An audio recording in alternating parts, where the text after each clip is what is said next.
ಈ ಒಂದು ಯೇಸುಸ್ವಾಮಿಯವರು ಕಲ್ವಾರಿ ಶಿಲುಬೆಯಲ್ಲಿ ನುಡಿದ 7 ಮಾತುಗಳು ಬಹಳಷ್ಟು ಪ್ರಾಮುಖ್ಯವಾಗಿರುವಂತಹ ವಿಷಯಗಳು. ಒಬ್ಬ ಮನುಷ್ಯನ ಜೀವಿತಕ್ಕೆ ಎಷ್ಟು ಪ್ರಾಮುಖ್ಯವಾದ ಮಾತುಗಳು ಅಂತ ಹೇಳಿದ್ರೆ ಅದನ್ನ ಧ್ಯಾನ ಮಾಡುವಾಗ ನಮ್ಗೆ ಅರ್ಥ ಆಗ್ತದೆ. ಯೇಸುಸ್ವಾಮಿಯವರು ಶಿಲುಬೆಯಲ್ಲಿ ಮರಣದ ಅಂಚಿನಲ್ಲಿ ಇದ್ರೂ ಕೂಡ ಎಷ್ಟು ಉನ್ನತವಾದ ಸಂದೇಶವನ್ನ ಮಾನವ ಜಗತ್ತಿಗೆ ಆತನು ಕೊಟ್ಟಿದ್ದಾನೆ ಎನ್ನುವಂತ ಸತ್ಯ ನಮಗೆ ಆ ಮಾತುಗಳನ್ನ ಧ್ಯಾನ ಮಾಡುವಾಗ ನಮಗೆ ಅರ್ಥ ಆಗುತ್ತೆ ಪ್ರಿಯರೇ.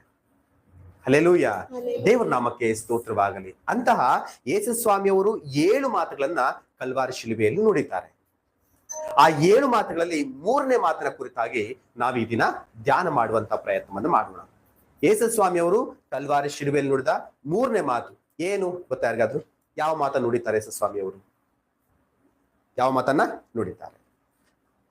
ಯೋಹಾನನ ಬರೆದ ಸುವಾರ್ತೆ 19ನೇ ಅಧ್ಯಾಯ 25 ಮತ್ತು 26ನೇ ವಚನ ಓದ್ಕೊಳ್ಳೋಣ.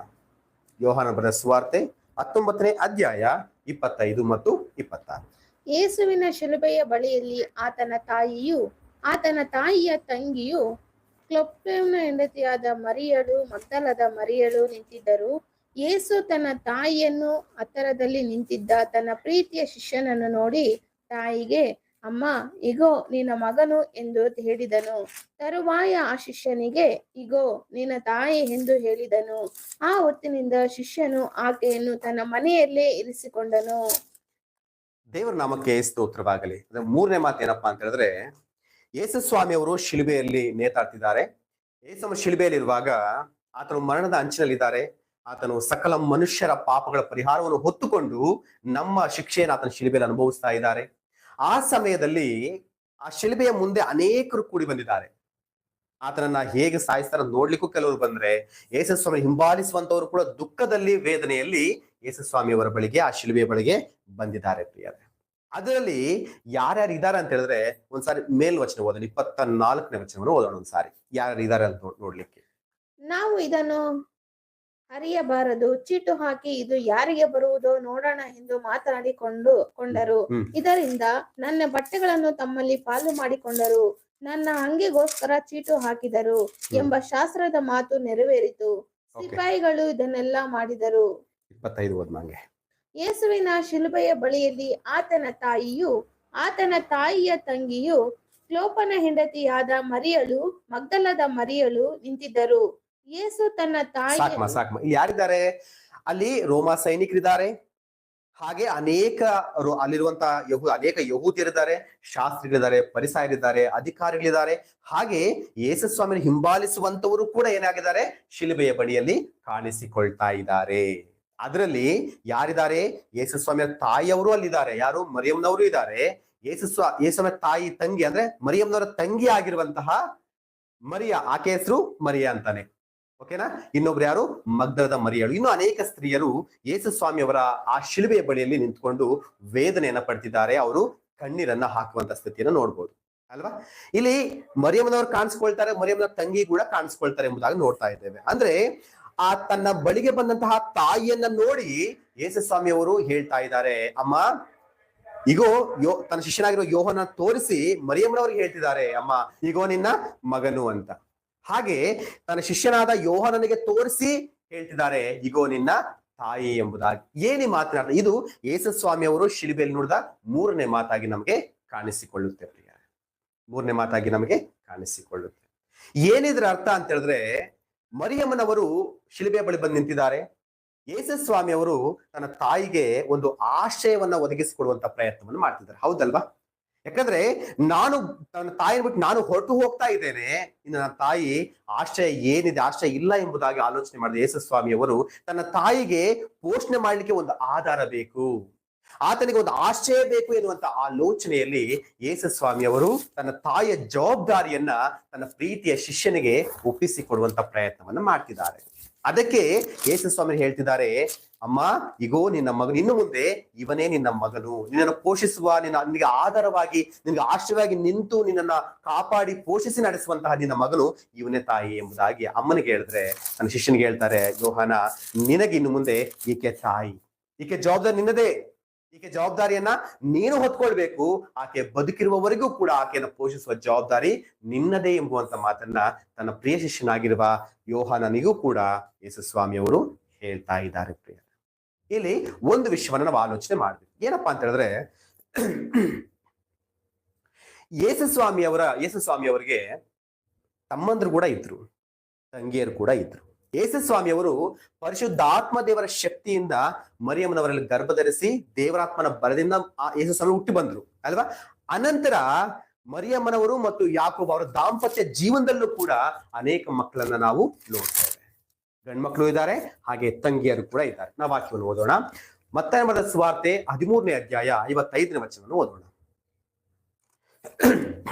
ಮತ್ತಾಯ ಬರೆದ ಸುವಾರ್ತೆ 13ನೇ ಅಧ್ಯಾಯ 55ನೇ ವಚನ. 13. ಇವನು ಆ ಬಡಗಿಯ ಮಗನಲ್ಲವೇ? ಇವನು ಆ ಬಡಗಿಯ ಮಗನಲ್ಲವೇ?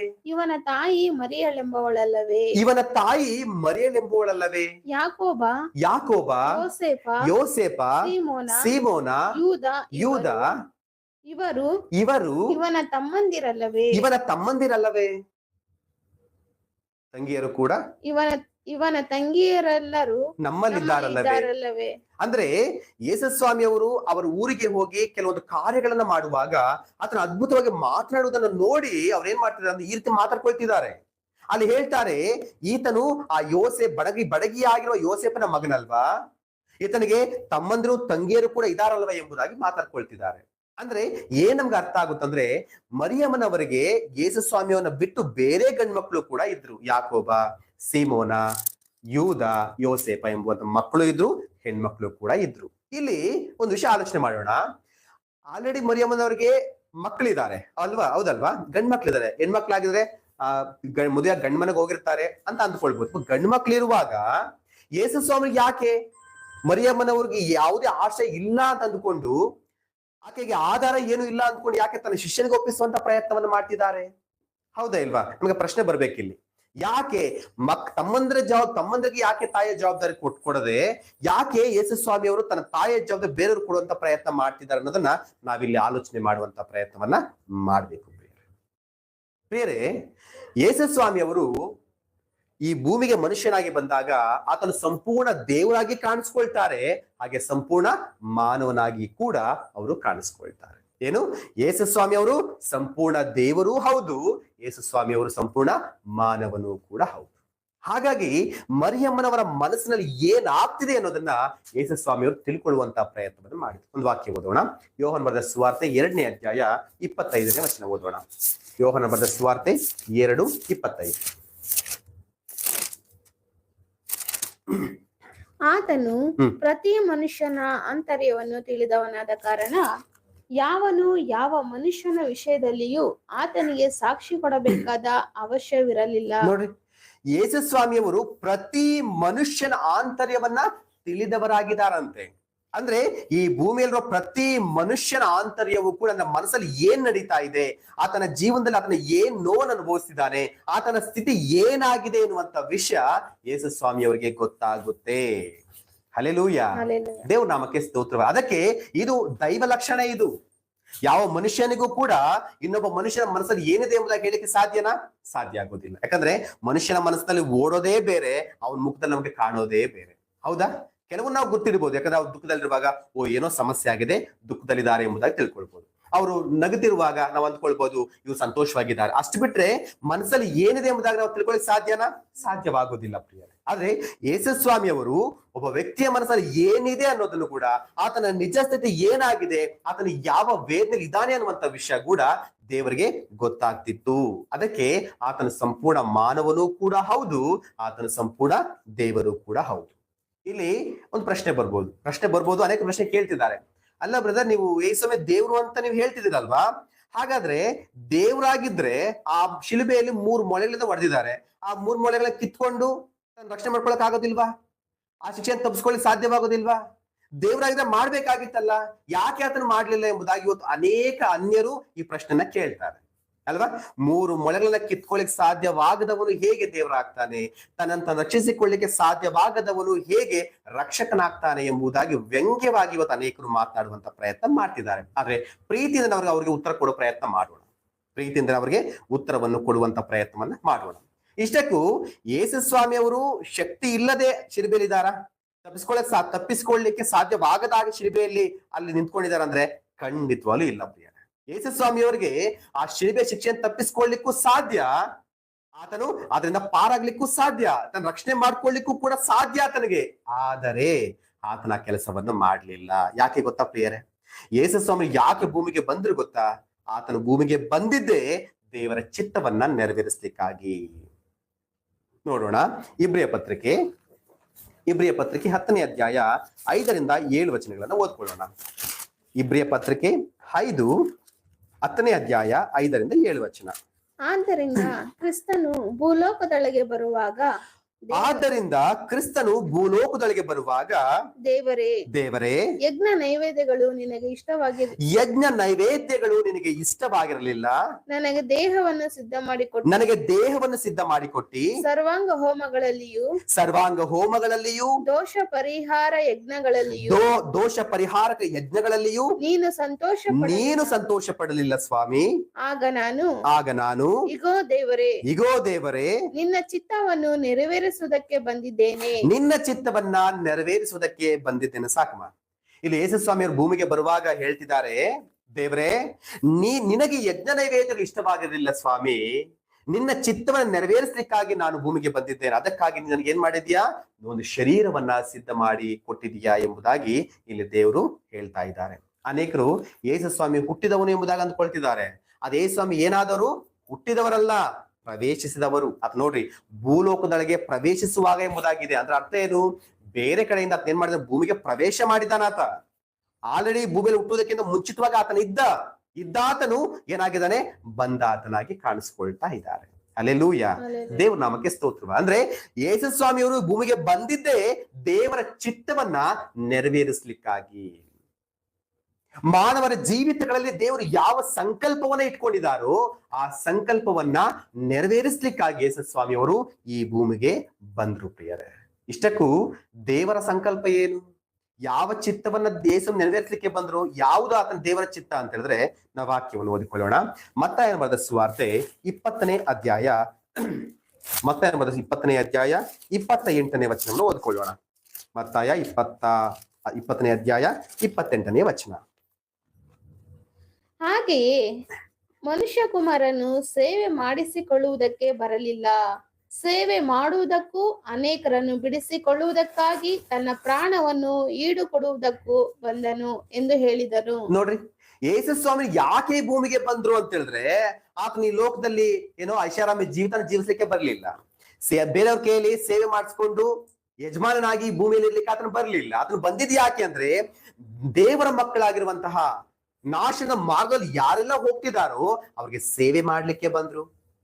ಅನೇಕರನ್ನ ಬಿಡಿಸ್ಕೊಳ್ಳಿಕ್ಕಾಗಿ, ಎಲ್ಲಿಂದ, ಪಾಪದ ಬಂಧನದಿಂದ ಬಿಡಿಸ್ಕೊಳ್ಳಿಕ್ಕಾಗಿ ಏನ್ ಮಾಡಿದ್ರು, ತನ್ನ ಪ್ರಾಣವನ್ನ ಈಡ್ಕೊಡ್ಲಿಕ್ಕಾಗಿ, ಬಲಿಯಾಗಿ ಅರ್ಪಿಸ್ಲಿಕ್ಕಾಗಿ ಏನ್ ಮಾಡಿದ್ರು, ಯೇಸು ಸ್ವಾಮಿಯವರು ಈ ಭೂಮಿಗೆ ಮನುಷ್ಯನ ದೇಹವನ್ನು ಧರಿಸಿಕೊಂಡು, ಮನುಷ್ಯನ ರೂಪವನ್ನು ಧರಿಸಿಕೊಂಡು ಈ ಭೂಮಿಗೆ ತಾಯಿ ಅಮ್ಮ ಮರಿಯಮ್ಮನವರ ಗರ್ಭದ ಮೂಲಕವಾಗಿ ಭೂಮಿಗೆ ಬಂದ್ರು. ಅದಕ್ಕೆ ಆತನು ಬಂದಿದ್ದೇ ಪ್ರಾಣವನ್ನು ಕೊಡ್ಲಿಕ್ಕಾಗಿ. ಯಾಕೆ ಆತನು ಬಂದಿದ್ದು? ಪ್ರಾಣವನ್ನು ಕೊಡ್ಲಿಕ್ಕಾಗಿ. ಯಾಕೆ? ನನಗೋಸ್ಕರವಾಗಿ, ನಿಮಗೋಸ್ಕರ, ನಾವು ಮಾಡಿದ ಪಾಪಗಳ ಪರಿಹಾರಾರ್ಥವಾಗಿ. ಕೇವಲ ಕ್ರೈಸ್ತರಿಗೋಸ್ಕರ ಅಲ್ಲ, ಇಡೀ ಮನುಕುಲಕ್ಕೋಸ್ಕರವಾಗಿ ಆತನ ಏನ್ ಮಾಡ್ದ, ಭೂಮಿಗೆ ಬಂದ. ಅದಕ್ಕೋಸ್ಕರವಾಗಿ ಮೌನವಾಗಿ ಕಲ್ವಾರಿ ಶಿಲುಬೆಯಲ್ಲಿ ಏನ್ ಮಾಡಿದ್ರು, ತನ್ನ ಪ್ರಾಣವನ್ನ ಬಲಿಯಾಗಿ ಅರ್ಪಿಸುವಂತ ಪ್ರಯತ್ನವನ್ನು ಮಾಡಿದ್ರು. ನಾವು ವಿಷಯ ಪ್ರವಾದನೆ ನೋಡುವಾಗ ಅಲ್ಲಿ ಹೇಳ್ತದೆ, ವಧ್ಯಸ್ಥಾನಕ್ಕೆ ಒಯ್ಯುವ ಕುರಿಯ ಹಾಗೆ ಆತನೇನಾದ, ಮೌನವಾಗಿದ್ದಂತೆ. ಕಡಲಿಕ್ಕೆ ಕುರಿ ಕರ್ಕೊಂಡು ಹೋಗುವಾಗ ಅದೇನ್ ಮಾಡ್ತದೆ, ಮೌನಕ್ಕೆ ಹೋಗುತ್ತಾ ಇಲ್ವಾ? ಈ ಅಮಾಯಕವಾಗಿ ಹೋಗುತ್ತಾ ಇಲ್ವಾ? ಅದೇ ರೀತಿಯಾಗಿ ಪ್ರಿಯರೇ, ಆತನಿಗೆ ಶಕ್ತಿ ಇದೆ, ಶಕ್ತಿ ಇಲ್ಲ ಅಂತಲ್ಲ, ಆದ್ರೆ ಆತನ ತಪ್ಪಿಸಿಕೊಂಡ್ರೆ ನಾವು ತಪ್ಪಿಸ್ಕೊಳ್ಳಿಕ್ ಸಾಧ್ಯವಾಗೋದಿಲ್ಲ. ಆತನ ಒಂದ್ ವೇಳೆ ಆ ಶಿಲುಬೆಯಿಂದ ಆಚೆ ಬರುವಂತ ಪ್ರಯತ್ನ ಮಾಡಿದ್ರೆ ನಾವು ಪಾಪಗಳಿಂದ, ಶಾಪಗಳಿಂದ, ಮರಣದಿಂದ ತಪ್ಪಿಸ್ಕೊಳ್ಳಿಕ್ಕೆ ಸಾಧ್ಯವಾಗುವುದಿಲ್ಲ ಪ್ರಿಯ. ಅದಕ್ಕೆ ಯೇಸು ಸ್ವಾಮಿಯವರು ಕಲ್ವಾರಿ ಶಿಲುಬೆಯಲ್ಲಿ ಮೌನವಾಗಿ ಏನ್ ಮಾಡ್ದ, ಮರಣವನ್ನ ಸ್ವೀಕರಿಸುವಂತ ಪ್ರಯತ್ನವನ್ನು ಮಾಡಿದ್ರು. ಅರ್ಥ ಆಯ್ತು ಅಂದ್ಕೊಳ್ತೀನಿ ಮೋಸ್ಟ್ಲಿ. ಆಮೇಲೆ ಯಾರು ನೋಡ್ತಾ ಇದ್ರೆ ಅರ್ಥ ಮಾಡ್ಕೊಳ್ಳುವಂತ ಪ್ರಯತ್ನವನ್ನು ಮಾಡಿ. ಕ್ರಿಸ್ತನ ಯಾಕೆ ಮೌನವಾಗಿದ್ದ ಅಂದ್ರೆ, ಕೈಲಾಗದೆ ಅಲ್ಲ, ನಿನಗೋಸ್ಕರವಾಗಿ, ನನಗೋಸ್ಕರವಾಗಿ. ಹಲ್ಲೆಲೂಯಾ, ದೇವರ ನಾಮಕ್ಕೆ ಸ್ತೋತ್ರವಾಗಲಿ. ಅಂದ್ರೆ ಯೇಸು ಸ್ವಾಮಿಯವರು ದೇವರಾಗಿದ್ದಾರೆ, ಅಟ್ ಎ ಸೇಮ್ ಟೈಮ್ ಮನುಷ್ಯನಾಗಿ ಕೂಡ ಕಾಣಿಸ್ಕೊಳ್ತಿದ್ದಾರೆ. ಮರಿಯಮ್ಮನವರ ಸ್ಥಿತಿ ಆತನಿಗೆ ಅರ್ಥ ಆಯ್ತು. ಒಂದ್ ವೇಳೆ ಆ ಸ್ಥಳ ನಾವಿದೆ ಅಂದ್ಕೊಳ್ತೀವಿ, ಮರಿಯಮ್ಮನವರಿಗೆ ಮಕ್ಳಿದಾರಲ್ವಾ, ಅವ್ರು ನೋಡ್ಕೊಳ್ತಾರೆ ಎಂಬುದಾಗಿ ಆಲೋಚನೆ ಮಾಡ್ಕೊಳ್ತಿದ್ವಿ. ಆದ್ರೆ ದೇವರಿಗೆ ಎಲ್ಲವೂ ಕೂಡ ಗೊತ್ತು, ಏನ್ ನಡೆದಿದೆ ಎಂಬುದಾಗಿ ಗೊತ್ತು. ಯಾವ ಸ್ಥಿತಿಯಲ್ಲಿ ಮರಿಯಮ್ಮನವರು ತನ್ನ ಬಳಿಗೆ ಬಂದಿದ್ದಾರೆ ಎನ್ನುವಂತ ವಿಷಯ ಕೂಡ ಯೇಸು ಸ್ವಾಮಿಯವರಿಗೆ ಗೊತ್ತುಂಟು ಪ್ರಿಯ. ಇಷ್ಟಕ್ಕೂ ಏನ್ ನಡೀತು ಇಷ್ಟಕ್ಕೂ ಏನ್ ನಡೀತು ಎಂಬುದಾಗಿ ನಾವು ಅರ್ಥ ಮಾಡ್ಕೊಳ್ಬೇಕು. ಮರಿಯಮ್ಮನವ್ರಿಗೆ ಯಾಕೆ ಅವರು ಅನಾಥರಾಗಿ ಆಶೆಗಳಿಂದ ನಿಂತ್ಕೊಂಡಿದ್ದಾರೆ ಅಂತ ಯೇಸು ನಮಗೆ ಅನ್ನಿಸ್ತು, ಅದನ್ನ ನಾವು ಅರ್ಥ ಮಾಡ್ಕೊಳ್ಳುವಂತ ಪ್ರಯತ್ನ ಮಾಡೋಣ. ಇದನ್ನ ಅರ್ಥ ಮಾಡ್ಕೊಳ್ಬೇಕಂದ್ರೆ ನಾವು ಯೇಸು ಸ್ವಾಮಿಯರ ಜೀವನದ ಬಗ್ಗೆ ನಾವು ಸ್ವಲ್ಪ ಸಮಯ ತಿಳ್ಕೊಳ್ಳುವಂತ ಪ್ರಯತ್ನವನ್ನು ಮಾಡ್ತೀವಿ. ಬೇರೆ ಒಂದು ವಾಕ್ಯ ಬದುಕೊಳ್ಳೋಣ. ಯೇಸು ಸ್ವಾಮಿಯವರು 30ನೇ ವಯಸ್ಸಲ್ಲಿ 30 ವರ್ಷ ಆದ್ಮೇಲೆ ದೀಕ್ಷಾಸ್ನಾನ ಮಾಡಿಸಿಕೊಂಡು ದೇವರ ಸೇವೆಯನ್ನು ಪ್ರಾರಂಭಿಸ್ತಾರೆ. ಲೂಕಾರವರು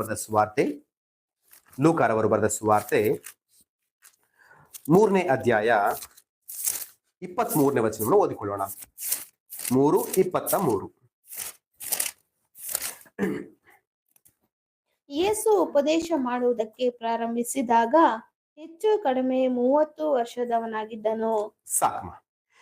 ಯೇಸು ಸ್ವಾಮಿಯವರು ಸೇವೆ ಮಾಡ್ಲಿಕ್ಕೆ ಪ್ರಾರಂಭ ಮಾಡಿದಾಗ ಎಷ್ಟು ವರ್ಷ ಆಗಿತ್ತಂತೆ? 30 ವರ್ಷ ವಯಸ್ಸಾಗಿತ್ತು. ಆಗ ಏನ್ ನಡೀತು?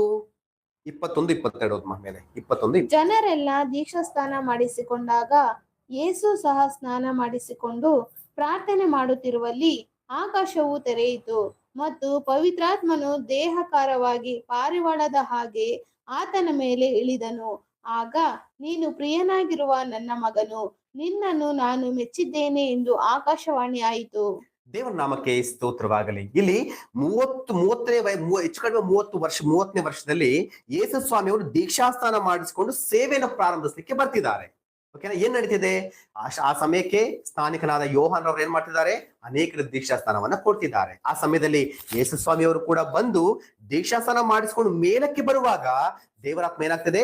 ಪಾರಿವಾಳದ ಹಾಗೆ ಆತನ ಮೇಲೆ ಇಳಿದು ಬರೋದನ್ನ ನಾವು ನೋಡ್ತಾ ಇದ್ದೇವೆ. ಆಗ ಒಂದು ಆಕಾಶವಾಣಿ ಕೇಳಿಸ್ಕೊಳ್ತೇನಂತೇಳಿ, ಈತನು ಪ್ರಿಯನಾಗಿರುವಂತ ನನ್ನ ಮಗನು, ಈತನನ್ನ ನಾನು ಮೆಚ್ಚಿದ್ದೇನೆ ಎಂಬುವಂತ ಮಾತು ಮೇಲಿಂದ ದೇವರು ನುಡಿಯುವಂತ ಪ್ರಯತ್ನವನ್ನ ಮಾಡ್ತಾರೆ. ಇಲ್ಲಿ ಒಂದು ವಿಷಯ ಏನಪ್ಪಾ ಅಂತ ಹೇಳಿದ್ರೆ, ಯಾಕೆ ನಾವು ಈ ಒಂದು ವಾಕ್ಯನ ಓದಿಸ್ತೇವೆ ಅಂದ್ರೆ, ಯೇಸು ಸ್ವಾಮಿಯವರು 30ನೇ ವಯಸ್ಸಲ್ಲಿ ದೇವರ ಸೇವೆಗೆ ಬರುವಾಗ 30 ವರ್ಷಗಳ ತನಕ ಎಲ್ಲಿದ್ರು? ತಂದೆ ಮನೆಯಲ್ಲೇ ಅಲ್ವಾ? ಅಪ್ಪ ಅಮ್ಮನ ಮನೆಯಲ್ಲೇ ಅಲ್ವಾ? ಅಲ್ಲೇ ಇರ್ಲಿಕ್ಕೆ ಸಾಧ್ಯ, ಇನ್ನೆಲ್ಲಿರ್ಲಿಕ್ಕೆ ಸಾಧ್ಯ ಆಗ್ತದೆ? 30 ವರ್ಷಗಳ ಕಾಲ ಏನ್ ಮಾಡಿದ್ರು? ತಂದೆ ತಾಯಿಗಳ ಮನೆಯಲ್ಲಿ ಅವ್ರಿಗೆ ಅಧೀನರಾಗಿ ಅದನ್ನ ಏನ್ ಮಾಡ್ದ? ಜೀವಿಸುವಂತ ಪ್ರಯತ್ನ ಮಾಡ. ಅದು ಹೇಗೆ ಜೀವಿಸ್ತಾ ಅಂದ್ರೆ ಪರಿಶುದ್ಧನಾಗಿ. 30ನೇ ವಯಸ್ಸಿನಲ್ಲಿ ದೇವರು ಹೇಳ್ತಿದ್ದಾರೆ, ನೀನು ಪ್ರಿಯನಾಗಿರುವ ನನ್ನ ಮಗನು, ನಾನು ನಿನ್ನನ್ನ ಮೆಚ್ಚಿದ್ದೇನೆ ಎಂಬುದಾಗಿ. ದೇವರು ಒಬ್ಬ ನಡತೆಗೆ ಮೆಚ್ಕೊಳ್ಬೇಕಾದ್ರೆ ಅವನೇನಾಗಿರ್ಬೇಕು? ಪರಿಶುದ್ಧನಾಗಿರ್ಬೇಕು. ಆಗ ಮಾತ್ರ ದೇವರು ಅವ್ರ ವಿಶ್ವವಾಗಿ ಸಾಕ್ಷಿಯನ್ನ ಹೇಳಲಿಕ್ಕೆ ಸಾಧ್ಯ. ಯೇಸು ಸ್ವಾಮಿ ಏನಾಗಿದ್ರು?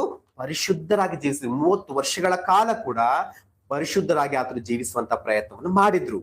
ಅದಕ್ಕೆ ದೇವರು ಸಾಕ್ಷಿ ಹೇಳ್ತಿದ್ದಾರೆ, ಈತನನ್ನು ಮೆಚ್ಚಿಕೊಂಡಿದ್ದೇನೆ ಎಂಬುವಂತ ವಿಷಯವನ್ನ. ಯೇಸು ಸ್ವಾಮಿ ಅವರು ತಂದೆ ತಾಯಿಗಳ ಮನೆಯಲ್ಲಿ 30 ವರ್ಷ ಜೀವಿಸಿದ್ರಲ್ವಾ, ಅದು ಪರಿಶುದ್ಧವಾದ ಜೀವಿತ ಆಗಿತ್ತು. ಇಲ್ಲಿ ಇನ್ನೊಂದು ವಿಷಯವನ್ನ ಆಲೋಚನೆ ಮಾಡಿ ಮುಂದೆ ಹೋಗೋಣ. ಓಕೆನಾ? ಈಗ ನಾನು ಹೇಳಿದೆ, ಯೇಸು ಸ್ವಾಮಿ ಅವರು 30 ವರ್ಷಗಳ ಕಾಲ ಎಲ್ಲಿದ್ರು? ತಂದೆ ತಾಯಿಗಳ ಮನೆಯಲ್ಲಿ ವಾಸ ಮಾಡ್ತಿದ್ರು ಎಂಬುದಾಗಿ ನಾನು ಹೇಳ್ದಲ್ವಾ. ಇವತ್ತು ಈ ವಿಷಯವನ್ನ ಯೇಸು ಸ್ವಾಮಿ ಅವರು 12ನೇ ವರ್ಷದಲ್ಲಿ ಜಾತ್ರೆಗೆ ಯೆರೂಸಲೇಮಿಗೆ ಹೋಗ್ತಾರೆ. ಅಲ್ಲಿಂದ ಆಚೆಗೆ, ಅಲ್ಲಿಂದ 30ನೇ ವರ್ಷದ ವಯಸ್ಸಿನವರು ಎಲ್ಲಿದ್ರು? ಅದರ ಚರಿತ್ರೆ ಯಾಕೆ ಬರೆಯಲ್ಪಟ್ಟಿಲ್ಲ ಬೈಬಲ್ ನಲ್ಲಿ ಅಂದ್ರೆ, ಯೇಸು ಸ್ವಾಮಿ ಅವರು 18 ವರ್ಷಗಳ ಕಾಲ ಮಿಸ್ ಆಗಿದ್ದಾರೆ ಅಂತ ಇವ್ರು ಅಂದ್ಕೊಂಡು ಚರಿತ್ರೆ ಇಲ್ಲ ಬೈಬಲ್ ಅಲ್ಲಿ. ಆದ್ರೆ ಅದನ್ನ ಇವ್ರು ಅಂದ್ಕೊಂಡು ಏನ್ ಮಾಡಿದ್ರು? ಯೇಸು ಸ್ವಾಮಿ ಭಾರತಕ್ಕೆ ಬಂದ್ರು ಅನ್ನೋರು ಕೆಲವರಾದ್ರೆ, ಹಿಮಾಲಯಕ್ಕೆ ಬಂದು ಅಲ್ಲಿ ಮದುವೆ ಮಾಡ್ಕೊಂಡ್ರು, ಮಕ್ಕಳನ್ನ ಮಾಡ್ಕೊಂಡು ಅಲ್ಲೇ ಸಮಾಧಿ ಇದೆ ಅಂತ ಹೇಳೋರು ಕೆಲವರಾದ್ರೆ, ಕೆಲವ್ರನ್ನ ಚೀನಾ ದೇಶಕ್ಕೆ ಬಂದ್ರು ಕೆಲವರಾದ್ರೆ, ಕೆಲವರು ಜಪಾನ್ಗೆ ಬಂದ್ರು ಕೆಲವರಾದ್ರೆ, ಇನ್ನು ಕೆಲವರು ಟಿಬೇಟ್ಗೆ ಹೋಗಿ ಅಲ್ಲಿ ಅವರು ಏನೋ ಬೌದ್ಧ ಗುರುಗಳ ಸನ್ಯಾಸಿಗಳ ಜೊತೆಯಲ್ಲಿ ಆತನು ವಿಷಯಗಳನ್ನ ತಿಳ್ಕೊಂಡೆ ಎಂಬುದಾಗಿ ಕೆಲವರು ಅಂದ್ರೆ, ಇನ್ನು ಕೆಲವರು ಹಿಮಾಲಯಕ್ಕೆ ಬಂದು ನಮ್ಮ ಋಷಿಗಳ ಜೊತೆಯಲ್ಲಿ ಬಂದು ವೇದಗಳನ್ನ ಅಭ್ಯಾಸ ಮಾಡಿದ್ರು ಎಂಬುದಾಗಿ ಹೇಳೋರು ಕೆಲವರಾದ್ರೆ, ಹೀಗೆ ಅವರಷ್ಟವರ ಊಹೆಗಳನ್ನ ಮಾಡ್ಕೊಂಡು ಆಧಾರಗಳಿಲ್ಲದ ವಿಷಯಗಳನ್ನ ಅನೇಕರು ಇವತ್ತು ಮಾತಾಡುವಂತ ಪ್ರಯತ್ನವನ್ನು ಮಾಡ್ತಿದ್ದಾರೆ. ಆದ್ರೆ ದೇವರ ಮಕ್ಕಳಿಗೆ ನಮಗೊಂದು ಕ್ಲಾರಿಟಿ ಇರ್ಬೇಕಲ್ವಾ? ಏನಂತೇಳಿ, ಯೇಸು ಸ್ವಾಮಿ ಅವರು ನಿಜವಾಗ್ಲೂ ಇಂಡಿಯಾಗೆ ಬಂದ್ರ? ನಿಜವಾಗ್ಲೂ ಭಾರತ ದೇಶಕ್ಕೆ ಬಂದ್ರು? ಅವರು ಹಿಮಾಲಯದಲ್ಲಿ ವೇದಗಳನ್ನ ಅಭ್ಯಾಸ ಮಾಡಿದ್ರ ಅನ್ನೋ ವಿಷಯವನ್ನ ಬೈಬಲ್ ಹೇಳ್ಬೇಕದನ್ನ. ಬೈಬಲ್ ಹೇಳ್ತಾ ಇಲ್ಲ. ಏನ್ ಹೇಳ್ತಿದೆ? ಬೈಬಲ್ ಎಲ್ಲ ಕ್ಲಿಯರ್ ಆಗಿ ಹೇಳಲ್ಪಟ್ಟಿದೆ, ಯೇಸು ಸ್ವಾಮಿ ಅವರು 30 ವರ್ಷಗಳ ಕಾಲ ತನ್ನ ತಂದೆ ತಾಯಿಗಳ ಮನೆಯಲ್ಲಿ ವಾಸವಾಗಿದ್ರು ಅಂತ. ವಾಕ್ಯವನ್ನು ನೋಡೋಣ. ಇದೇ ಲೂಕನ ಬರೆದ ಸುವಾರ್ತೆ 2ನೇ ಅಧ್ಯಾಯ 51ನೇ ವಚನವನ್ನು ಓದಿಕೊಳ್ಳೋಣ. ಲೂಕ ಸುವಾರ್ತೆ 2:51. ಬಳಿಕ ಆತನು ಅವರ ಜೊತೆಯಲ್ಲಿದ್ದ ನಜರೇತಿಗೆ ಬಂದು ಅವರಿಗೆ ಅಧೀನನಾಗಿದ್ದನು. ಇಲ್ಲಿ ನೋಡ್ರಿ, ಅಂದ್ರೆ ಏನ್ ನಡೀತದೆ ಅಂತ ಹೇಳಿದ್ರೆ, ನೀವು 41ರಿಂದ ಓದ್ಕೊಂಡು ಬರುವುದಾದ್ರೆ, ಇವರು ಯೆರೂಸಲೇಮಿನಲ್ಲಿ ಪ್ರತಿ ವರ್ಷವೂ ಕೂಡ ಜಾತ್ರೆ ಆಗ್ತದೆ. ಆ ಜಾತ್ರೆಗೆ ಯೋಸೇಪ, ಮರಿಯಮ್ಮ ಎಲ್ಲರೂ ಕೂಡ ಬರ್ತಿರುವಂತದ್ದು ವಾಡಿಕೆ. ಯೇಸು ಸ್ವಾಮಿ 12 ವರ್ಷ ವಯಸ್ಸಾದಾಗ ಅಲ್ಲಿಗೆ ಹೋಗ್ತಾರೆ. ಅಲ್ಲಿ ಜಾತ್ರೆ ಮುಗಿಸ್ಕೊಂಡು ಏನ್ ಮಾಡ್ತಿದ್ದಾರೆ, ನೇರವಾಗಿ ನಜರೇತಿಗೆ ಬರ್ತಿದ್ದಾರೆ. ನಜರೇತಿಗೆ ಬಂದು ಏನ್ ಮಾಡ್ತಿದ್ದಾರೆ, ತಂದೆ ತಾಯಿಗಳಿಗೆ ಅಧೀನರಾಗಿ ಜೀವಿಸುವಂತ ಪ್ರಯತ್ನವನ್ನ ಮಾಡ್ತಿದ್ದಾರೆ. ಅನಂತರ ನಮ್ಗೆ ಕಾಣಿಸ್ಕೊಳ್ಳೋದೇನು, 3ನೇ ಒಂದು ಅಧ್ಯಾಯದಲ್ಲಿ ಆತನು 30 ವರ್ಷದಲ್ಲಿ ಏನಾಗ್ತಾನೆ, ತನ್ನ ಸೇವೆಗಾಗಿ ಬರ್ತಾನೆ. ಎಲ್ಲಿಂದ? ನಜರೇತಿನಿಂದ ಬರುವಂತದ್ದು, ಬೇರೆಯಿಂದ ಅಲ್ಲ, ಇಂಡಿಯಾದಿಂದ ಅಲ್ಲ, ಜಪಾನಿಂದ ಅಲ್ಲ, ಟಿಬೆಟ್ ಇಂದ ಅಲ್ಲ, ಬರ್ತಿರೋದು ಎಲ್ಲಿಂದ? ನಜರೇತಿನಿಂದ ಬರ್ತಿದ್ದಾರೆ. ಹಲ್ಲೆಲೂಯಾ, ದೇವ್ರ ನಾಮಕ್ಕೆ ಸ್ತೋತ್ರವಾಗಲಿ. ಅಂದ್ರೆ ಆಧಾರಗಳಿಲ್ಲದ ಒಂದು ಊಹೆಯ ಕಥೆಗಳು ಇವತ್ತು ಜಗತ್ತಲ್ಲಿ ಬಹಳ ಕೇಳ್ತಾ ಇದ್ದಾವೆ. ಆದ್ರೆ ದೇವ್ರ ಮಕ್ಕಳಾಗಿರುವ ನಾವುಗಳು ಬೈಬಲ್ ಅಲ್ಲಿ ಆಧಾರ ಇಲ್ಲದೆ ಯಾವುದನ್ನು ಕೂಡ ಒಪ್ಪುವ ಹಾಗೆ ಇಲ್ಲ ಅಲ್ವಾ? ಹಾಗಾಗಿ ಯೇಸು ಸ್ವಾಮಿ 30 ವರ್ಷಗಳ ಕಾಲ ಎಲ್ಲಿ ಜೀವಿಸಿದ್ರು ಅಂತ ಹೇಳಿದ್ರೆ, ತನ್ನ ತಂದೆ ತಾಯಿಗಳ ಮನೆಯಲ್ಲಿ ಜೀವಿಸಿದ್ರು. ಅಲ್ಲಿ ಏನ್ ನಡೀತು, ಯೇಸು ಸ್ವಾಮಿನ ಪರಿಶುದ್ಧವಾಗಿ ಜೀವಿಸ್ತಾ ಇದ್ದಾರೆ. ಅನಂತರ ಏನಾಯ್ತು, ಮರಿಯಮ್ಮ ಯೇಸಪ್ಪನವ್ರಿಗೆ ಮಕ್ಕಳು ಹುಟ್ಟಿದ್ರಲ್ವಾ, ಮಕ್ಕಳು ತಮ್ಮಂದ್ರು ಹುಟ್ಟಿದ್ರು. ಇವ್ರು ತಮ್ಮಂದು ಹೇಗೆ ಜೀವಿಸ್ತಾ ಇದ್ದಾರೆ, ತಮ್ಮಂದು ಲೋಕ ಸಂಬಂಧವಾಗಿ ಜೀವಿಸ್ತಾ ಇದ್ದಾರೆ. ಯೋಸೆಫ್ ಆಗಿರ್ಬೋದು, ಯಾಕೋಬ ಆಗಿರ್ಬಹುದು, ಯೂದ, ಸಿಮೋನ್, ಇವರೆಲ್ಲ ಲೋಕ ಸಂಬಂಧವಾಗಿ ಜೀವಿಸ್ತಾ ಇದ್ದಾರೆ. ಯೇಸು ಸ್ವಾಮಿಯವರು ಮಾತ್ರ ಪರಿಶುದ್ಧವಾಗಿ ಜೀವಿಸ್ತಾ ಇದ್ದಾರೆ. ಅವ್ರು ತಪ್ಪನ್ನು ಮಾಡುವಾಗ ಏನ್ ಮಾಡ್ತಾರೆ, ಯೇಸು ಸ್ವಾಮಿಯವರು ಬಂದು ಗದರಿಸ್ತಾ ಇದ್ರು, ತಂದೆಗೆ ಬಂದು ಹೇಳ್ತಾ ಇದ್ರು. ಅದಕ್ಕೆ ಇವ್ರ ತಮ್ಮಂದ್ರು ಏನ್ ಮಾಡ್ತಿದ್ರು, ವಿರೋಧವನ್ನ ವ್ಯಕ್ತಪಡಿಸ್ತಾ ಇದ್ರು. ಯಾಕೆ ವಿರೋಧ ಅಂತ ಹೇಳಿದ್ರೆ, ಇವರು ತಪ್ಪಾದ ಮಾರ್ಗದಲ್ಲಿ ಹೋಗ್ತಿದ್ದಾರೆ, ಯೇಸು ತಪ್ಪಾದ ಮಾರ್ಗದಲ್ಲಿ ಹೋಗ್ತಾ ಇಲ್ಲ. ಅದಕ್ಕೆ ಇವ್ರು ಏನ್ ಮಾಡ್ತಿದ್ದಾರೆ, ದ್ವೇಷಿಸುವಂತ ಪ್ರಯತ್ನವನ್ನು ಮಾಡ್ತಿದ್ದಾರೆ. ಇದೇ ಘಟನೆ ಯೋಸೇಫನ ಜೀವನದಲ್ಲೂ ಕೂಡ ನಡೀತು. ಯೋಸೇಫ ನೀತಿವಂತ, ಯೋಸೇಫ ಚಿಕ್ಕ ವಯಸ್ಸಿನಿಂದಲೂ ಕೂಡ ನೀತಿವಂತನಾಗಿ ಬೆಳೆದಂತಹ ವ್ಯಕ್ತಿ, ಹುಡುಗ. ಅಣ್ಣ ತಮ್ಮ ತಪ್ಪು ಮಾಡುವಾಗ ತಂದೆಗೆ ಬಂದು ಹೇಳ್ತಿದ್ರು, ಅಪ್ಪ ಇವ್ರು ಈ ತರ ತಪ್ಪು ಮಾಡ್ತಿದ್ದಾರೆ ಅಂತ. ಅದಕ್ಕೆ ಆತನನ್ನ ದ್ವೇಷಿಸ್ತಾ ಇದ್ರು. ಯಾರು? ಅಣ್ಣ ತಮ್ಮಂದ್ರು. ಆದಿಕಾಂಡ 37ನೇ ಅಧ್ಯಾಯ 2 ಮತ್ತು 4ನೇ ವಚನ ಓದ್ಕೊಳ್ಳೋಣ.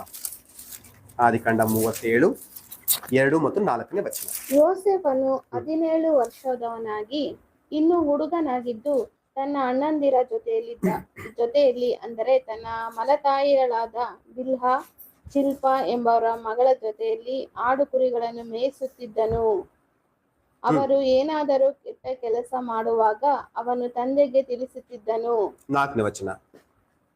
ಅವನ ಅಣ್ಣನ ತಮ್ಮಂದಿರು ನಮ್ಮ ತಂದೆ ತನ್ನ ಎಲ್ಲಾ ಮಕ್ಕಳಿಗಿಂತಲೂ ಇವನನ್ನೇ ಹೆಚ್ಚಾಗಿ ಪ್ರೀತಿಸುತ್ತಾನೆಂದು ನೋಡಿ ಯೋಸೇಫನನ್ನು ಹಾಗೆ ಮಾಡಿ ಅವನೊಡನೆ ಸ್ನೇಹ ಭಾವದಿಂದ ಮಾತನಾಡಲಾರದೆ ಹೋದರು. ನೋಡ್ರಿ, ಅಣ್ಣಂದ್ರ ತಪ್ಪನ್ನ ಇದು ತಪ್ಪು ಅಣ್ಣ ಅಂತ ಹೇಳ್ತಿದ್ದಾನೆ. ಕೇಳಿದ ತಂದೆಗೆ ಬಂದು ಹೇಳುವಾಗ ಅವ್ರೇನ್ ಮಾಡ್ತಿದ್ದಾರೆ, ನೀನು ಏನ್ ಬಹಳ ಸಾಚನ, ಇದೇನ್ ದೊಡ್ಡ ಸಾಚ ತರ ಹೇಳ್ತಾನೆ ಎಂಬುದಾಗಿ ಅಂದ್ಕೊಂಡು ಏನ್ ಮಾಡ್ತಿದ್ದಾರೆ, ದ್ವೇಷಿಸುವಂತ ಪ್ರಯತ್ನ ಮಾಡ್ತಿದ್ದಾರೆ. ಅಯ್ಯೋ ನನ್ನ ತಮ್ಮ ಹೇಳಿದ್ ನಿಜಾನೇ ಅಲ್ವಾ ಅಂತ ಅವ್ರು ಅಂದ್ಕೊಳ್ತಾ ಇಲ್ಲ, ದ್ವೇಷ ಮಾಡುವಂತ ಪ್ರಯತ್ನವನ್ನು ಮಾಡ್ತಿದ್ದಾರೆ. ಇಲ್ಲಿ ಯೇಸು ಸ್ವಾಮಿಯ ಜೀವನದಲ್ಲಿ ಆಗ್ತಿರೋದು ಅದೇ. ತಮ್ಮಂದ್ರನ್ನ ಗದರಿಸ್ತಾ ಇದ್ದಾರೆ, ತಪ್ಪು ಮಾಡುವಾಗ ತಂದೆಗೆ ಹೇಳ್ತಿದ್ದಾರೆ ಇವ್ರು ತಪ್ಪು ಮಾಡ್ತಿದ್ದಾರೆ ಅಂತ ಹೇಳಿ. ಇದನ್ನ ನೋಡಿ ಏನ್ ಮಾಡ್ತಿದ್ದಾರೆ, ತಮ್ಮಂದ್ರು ಅಣ್ಣನ ಅರ್ಥ ಮಾಡಿಕೊಳ್ಳದೆ, ನಂಬದೆ ಆತನನ್ನ ಪ್ರೀತಿಯಿಂದ ನೋಡುವಂತ ಪ್ರಯತ್ನ ಮಾಡ್ತಿಲ್ಲ.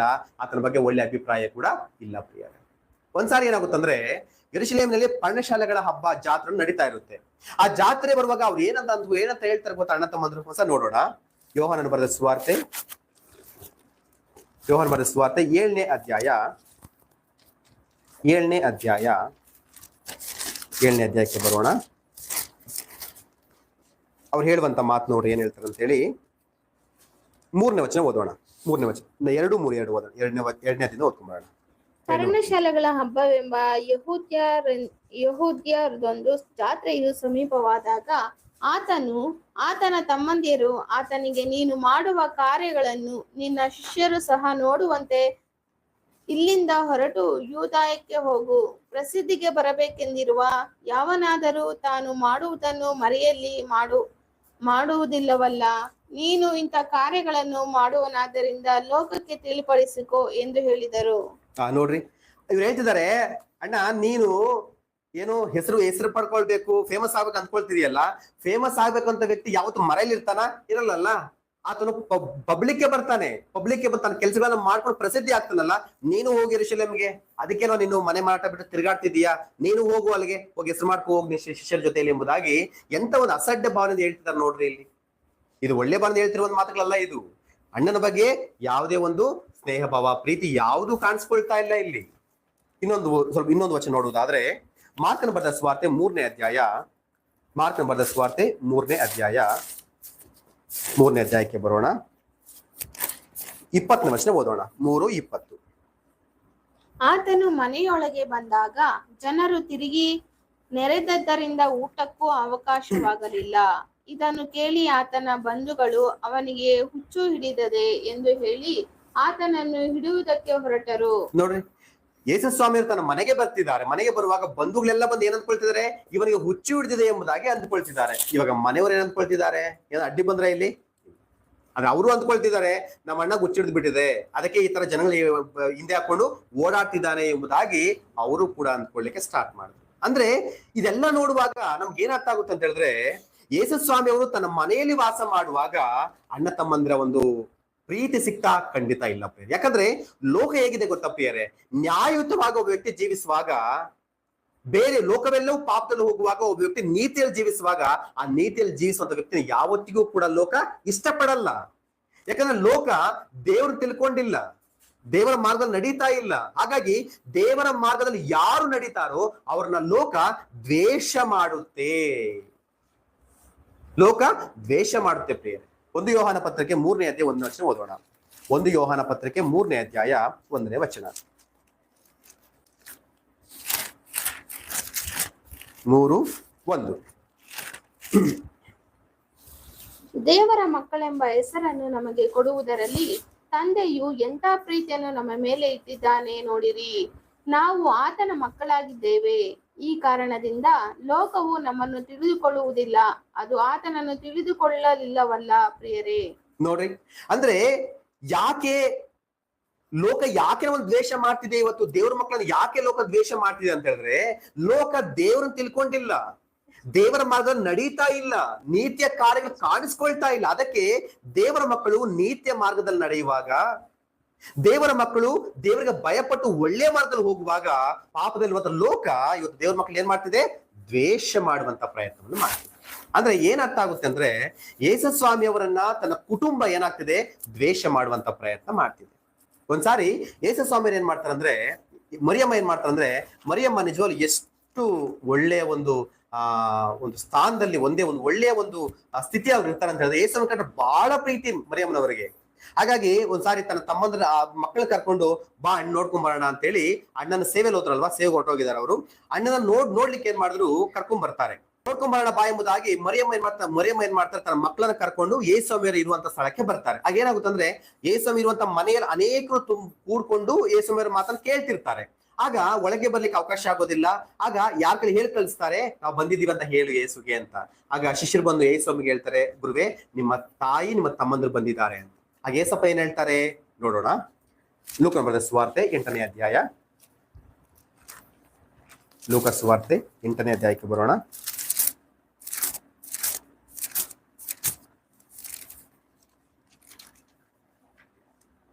ಲೂಕ 8ನೇ ಅಧ್ಯಾಯ 19ರಿಂದ ಓದ್ಕೊಂಡ್ಬರೋಣ.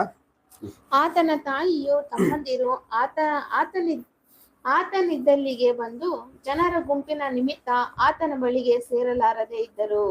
ಜನರು ಆತನಿಗೆ, ನಿನ್ನ ತಾಯಿಯು ನಿನ್ನ ತಮ್ಮಂದಿರು ನಿನ್ನನ್ನು ಕಾಣಬೇಕೆಂದು ಹೊರಗೆ ನಿಂತಿರುತ್ತಾರೆ ಎಂದು ಹೇಳಿದಾಗ, ಆತನು ಅವರಿಗೆ, ಯಾರು ದೇವರ ವಾಕ್ಯವನ್ನು ಕೇಳಿ ಅದರಂತೆ ನಡೆಯುತ್ತಾರೋ ಅವರೇ ನನಗೆ ತಾಯಿಯೂ ಸಹೋದರರು ಆಗಬೇಕು ಎಂದು ಉತ್ತರ ಕೊಟ್ಟನು. ಇಲ್ಲಿ ನೋಡ್ರಿ, ಮೊದಲೇ ತಮ್ಮಂದ್ರಿಗೆ ಅಣ್ಣನ ಕಂಡ್ರೆ ಆಗಲ್ಲ. ಮರಿಯಮ್ಮ ನೋಡಿದ್ರೆ ತಮ್ಮಂದ್ರ ಕರ್ಕೊಂಡು ಮಗನ್ ನೋಡ್ಲಿಕ್ಕೆ ಬಂದಿದ್ದಾರೆ. ಇಲ್ಲಿ ಯೇಸು ಸ್ವಾಮಿ ಅವ್ರು ಏನ್ ಹೇಳ್ಬೇಕಾಗಿತ್ತು? ಬಂದ ಸರಿ, ಹೋಗಿ 1-2 ನಿಮಿಷ ವೇಟ್ ಮಾಡಕ್ ಹೇಳು, ನಾನು ಬರ್ತೀನಿ ಎಂಬುದಾಗಿ ಹೇಳ್ಬೇಕಾಗಿತ್ತು, ಇಲ್ಲ ಹೋಗಿ ನೋಡ್ಬೇಕಾಗಿತ್ತು. ಆದ್ರೆ ಯೇಸು ಸ್ವಾಮಿ ಏನ್ ಹೇಳ್ಬಿಟ್ರು? ಯಾರು ನನಗೆ ತಂದೆ, ಯಾರು ನನಗೆ ತಾಯಿ, ಯಾರು ನನಗೆ ತಮ್ಮಂದ್ರು, ದೇವರ ವಾಕ್ಯವನ್ನು ಯಾರು ಕೈಗೊಂಡು ನಡೀತಾರೋ ಅವರೇ ನನಗೆ ಏನಾಗ್ಬೇಕು? ತಾಯಿ ಆಗ್ಬೇಕು, ತಂದೆ ಆಗ್ಬೇಕು, ತಮ್ಮಂದ್ರು ಅವರೇ ಆಗ್ಬೇಕು ಎಂಬುದಾಗಿ ಹೇಳಿದ್ರ. ಈ ಮಾತನ್ನ ತಮ್ಮಂದ್ರು ಕೇಳಿಸ್ಕೊಂಡ್ರಲ್ವಾ?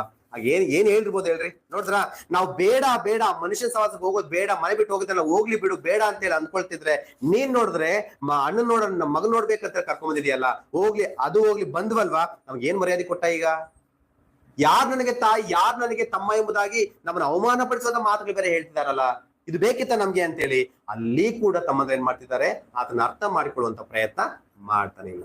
ಹೀಗಿರುವಾಗ, ಇಂತಹ ಸ್ಥಿತಿಯಲ್ಲಿರುವಾಗ ಪ್ರಿಯರೇ, ಒಂದು ವಿಷಯ ಅವ್ರಿಗೆ ಕೇಳಿಸ್ತು ಏನಪ್ಪಾ ಅಂತ ಹೇಳಿದ್ರೆ, ಯೇಸುವನ್ನ ಶಿಲುಬೆಗೆ ಹಾಕ್ತಾ ಇದ್ದಾರೆ ಎನ್ನುವಂತ ವಿಷಯ ಮರಿಯಮ್ಮನವರ ಕಿವಿಗೆ ಬೀಳುತ್ತೆ. ಆ ಕುಟುಂಬಕ್ಕೆ ಈ ವಿಷಯ ಅನ್ನೋದು ಗೊತ್ತಾಗ್ತದೆ.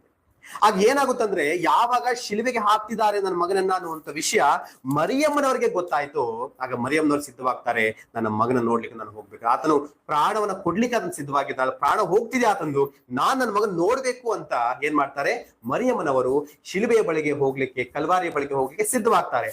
ಆಗ ಮನೆಯಲ್ಲಿ ಒಂದು ವಾಗ್ವಾದ ಅನ್ನೋದು ನಡೆಯುತ್ತೆ ಪ್ರಿಯರೇ. ಏನಂತ ಹೇಳಿದ್ರೆ, ತಮ್ಮಂದ್ರೆ ಹೇಳ್ತಾರೆ, ಅಮ್ಮ ನಿನಗೆ ದೊಡ್ಡ ಮಗನೇ ಬೇಕಾಗಿದ್ರೆ ಹೋಗು, ನಮ್ಮ ಜೀವನದಲ್ಲಿ ನಮ್ಮ ಕುಟುಂಬದಲ್ಲಿ ನಮ್ಗೆ ಮರ್ಯಾದೆ ಇಲ್ದಂಗ್ ಮಾಡಿದ್ರೆ ನೀನ್ ದೊಡ್ಡ ಮಗನೇ.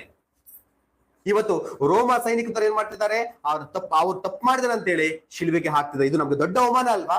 ಇಲ್ಲೇ ಅವಮಾನ ಆಗಿರೋದೇ ಸಾಕು, ಆತನಿಂದ ನಾವು ಇನ್ನೂ ಅನುಭವಿಸ್ತಾ ಇದ್ದೇವೆ. ಹಾಗಾಗಿ ಇವಾಗ ನೀನ್ ಅಲ್ಲಿಗೆ ಹೋದ್ರೆ ಮತ್ತೆ ನಾವು ಅನುಭವಿಸ್ಬೇಕಾ? ನೀನು ಹೋಗ್ಬಾರ್ದಂದ್ರೆ ಹೋಗ್ಬಾರ್ದಷ್ಟೇ, ನೀನ್ ಏನ್ ಮಾಡ್ಬೇಕು, ಹೋಗ್ಬಾರ್ದು ಎಂಬುದಾಗಿ ಕಟ್ಟುನಿಟ್ಟಾಗಿ ಏನ್ ಮಾಡ್ತಾರೆ ಮಕ್ಕಳು ಹೇಳುವಂತ ಪ್ರಯತ್ನ ಮಾಡ್ತಾರೆ. ಇಲ್ಲಿ ಈ ಸಂದರ್ಭಕ್ಕೆ ಯೋಸೆಫ ಇರೋದಿಲ್ಲ, ಯೋಸೆಫ ಸತ್ತೋಗಿರ್ತಾರೆ, ಯೋಸೆಫ ತೀರಿ ಹೋಗಿರ್ತಾರೆ, ವಾಕ್ಯದಲ್ಲಿ ಇಲ್ಲ. ಬಟ್ ಆದ್ರೆ ಅಲ್ಲಿ ಅವರ ಪ್ರಸ್ತಾವನೆ ಬಂದಿಲ್ಲ ಅಂತ ಹೇಳಿದ್ರೆ ಯೋಸೆಫ ಬಹಳ ಒಳ್ಳೆ ಮನುಷ್ಯ. ಒಂದ್ ವೇಳೆ ಯೋಸೆಫ್ ಬದುಕಿದ್ರೆ ಮರಿಯಮ್ಮ ಜೊತೆ ಯೋಸೆಫ ಕೂಡ ಬರ್ತಿದ್ದ ಖಂಡಿತವಲ್ಲ. ಆದ್ರೆ ಯೋಸೆಫ ಜೀವಂತವಾಗಿಲ್ಲ ಆ ಸಮಯದಲ್ಲಿ. ಆಗ ಇಷ್ಟು ಕಟ್ಟುನಿಟ್ಟಾಗಿ ಅಮ್ಮ ನೀವು ಹೋಗ್ಬಾರ್ದು ಎಂಬುದಾಗ ಅವರು ಕಟ್ಟುನಿಟ್ಟಾಗಿ ತಾಯಿಗೆ ಹೇಳ್ತಾರೆ. ಆದ್ರೆ ಮರಿಯಮ್ಮ ಅಂದ್ಕೊಳ್ತಾರೆ, ನೀವು ಏನಾದ್ರೂ ಮಾಡ್ರಿ, ನಾನು ನನ್ನ ಮಗನ ಬಳಿಗೆ ಹೋಗ್ತೀನಿ ಎಂಬುದಾಗಿ ಹಠ ಹಿಡಿದು ಕೂತ್ಕೊಳ್ತಾರೆ. ಆಗ ಮಕ್ಳು ಹೇಳ್ತಾರೆ, ನೀನು ಹೋಗ್ತೀಯಾ, ನೀನು ನಮಗಿಂತ ಆತರ ಹೆಚ್ಚಾಗ್ಬಿಟ್ಟಲ್ವಾ, ನೀನು ಹೋಗು, ಆದ್ರೆ ಮತ್ತೆ ವಾಪಸ್ ಮನೆಗೆ ಬರ್ಬೇಡ. ಏನು, ಹೋಗು ನೀನು, ಆದ್ರೆ ವಾಪಸ್ ಮತ್ತೆ ಮನೆಗೆ ಬರಬೇಡ ಎಂಬುವಂತ ಕಂಡೀಷನ್ ಆಗ್ತಾರೆ. ಮರಿಯಮ್ಮ ತಲೆ ಕೆಡಿಸ್ಕೊಳ್ಳೋದಿಲ್ಲ, ನನಗೆ ನನ್ನ ಮಗ ಬೇಕು ಅಂತೇಳಿ ಆಕೆ ಏನ್ ಮಾಡ್ತಾಳೆ, ಶಿಲುಬೆಯ ಬಳಿಗೆ ಹೊರಟೋಗ್ತಾನೆ. ಯಾಕಂದ್ರೆ ತಾಯಿ ಅಲ್ವಾ, ಹೆತ್ತ ಕರಳಲ್ವಾ, ತನ್ನ ಮಗನ ಪ್ರಾಣ ತೆಗಿತಾ ಇದ್ರೆ ಅಂತ ಹೇಳಿದ್ರೆ ಯಾವ ತಾಯಿ ತನ್ನ ಸುಮ್ಗೆ ಇರ್ತಾಳೆ ಅಲ್ವಾ? ಯಾವ ತಾಯಿ ತಾನೇ ತನ್ನ ಮಗನ ಮರಣ ನೋಡ್ಲಿಕ್ಕೆ ಇಷ್ಟಪಡ್ತಾಳೆ ಪ್ರಿಯರೇ, ಹೌದಾ ಇಲ್ವಾ? ಹಾಗಾಗಿ ಆಕೆ ಯಾವ್ದು ಯೋಚನೆ ಮಾಡಲ್ಲ.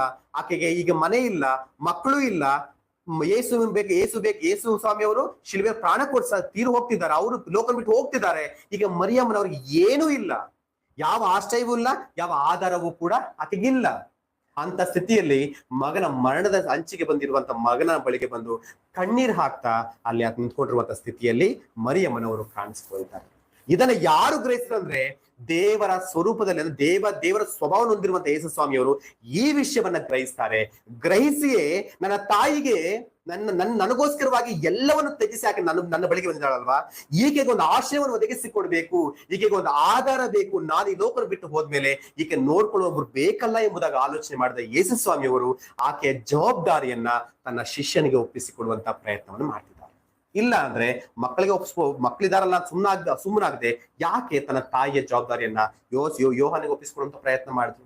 ನೀವು ಮುಂದೆ ಚರಿತ್ರೆ ಓದ್ಕೊಳ್ತಾ ಹೋದ್ರೆ ಮತ್ತೆ ಯೇಸು ಸ್ವಾಮಿ ತಮ್ಮಂದ್ರು ಯಾಕೋಬ ಯೂದ ಬದಲಾಗ್ತಾರೆ, ಯೇಸು ಸ್ವಾಮಿಯ ಮೇಲೆ ನಂಬಿಕೆ ಇಡ್ತಾರೆ, ಮತ್ತೆ ಅವರು ದೇವ್ರ ಸೇವೆಯಲ್ಲಿ ಬರ್ತಾರೆ. ಯೆರೂಸಲೇಮಿನಲ್ಲಿ ಪ್ರಾರಂಭವಾದ ಮೊದಲ ಸಭೆಗೆ ಅಲ್ಲಿ ಮೊದಲ ಪಾಸ್ಟ್ ಯಾರು ಗೊತ್ತಾ, ಬಿಷಪ್ ಯಾರು ಗೊತ್ತಾ, ಯೇಸು ಸ್ವಾಮಿಯನ್ನ ತಮ್ಮ ಯಾಕೋಬ. ಅದೇ ಯಾಕೋಬನೇ ಪತ್ರಿಕೆಯನ್ನು ಕೂಡ ಬರೆದಿರುವಂತದ್ದು. ಆದ್ರೆ ಗಮನಿಸಿದ್ರೆ ನಾವು ಚರಿತ್ರೆ ನೋಡಿದ್ರೆ ಮರಿಯಮ್ಮನವರು ಮತ್ತೆ ತನ್ನ ಮಕ್ಕಳ ಬಳಿಗೆ ಹೋದಾಗ ನಾವು ಎಲ್ಲಿ ನೋಡೋದಿಲ್ಲ. ಮರಿಯಮ್ಮನವರು ಈ ಲೋಕ ಬಿಟ್ಟು ಹೋಗುವ ತನಕ ಯೋಹಾನೇ ನೋಡ್ಕೊಳ್ತಾನೆ. ಆಕೆನ ಸಮಾಧಿ ಮಾಡಿದ್ದು ಕೂಡ ಯಾರು, ಶಿಷ್ಯನಾಗಿರುವ ಯೋಹಾನನೇ. ಪ್ರೀತಿಯ ದೇವರ ಮಕ್ಕಳೇ, ಇಲ್ಲಿ ಒಂದು ಪಾಠವನ್ನ ನಾವು ಕಲ್ತ್ಕೊಳ್ಳೋ ಪ್ರಯತ್ನ ಮಾಡಿ.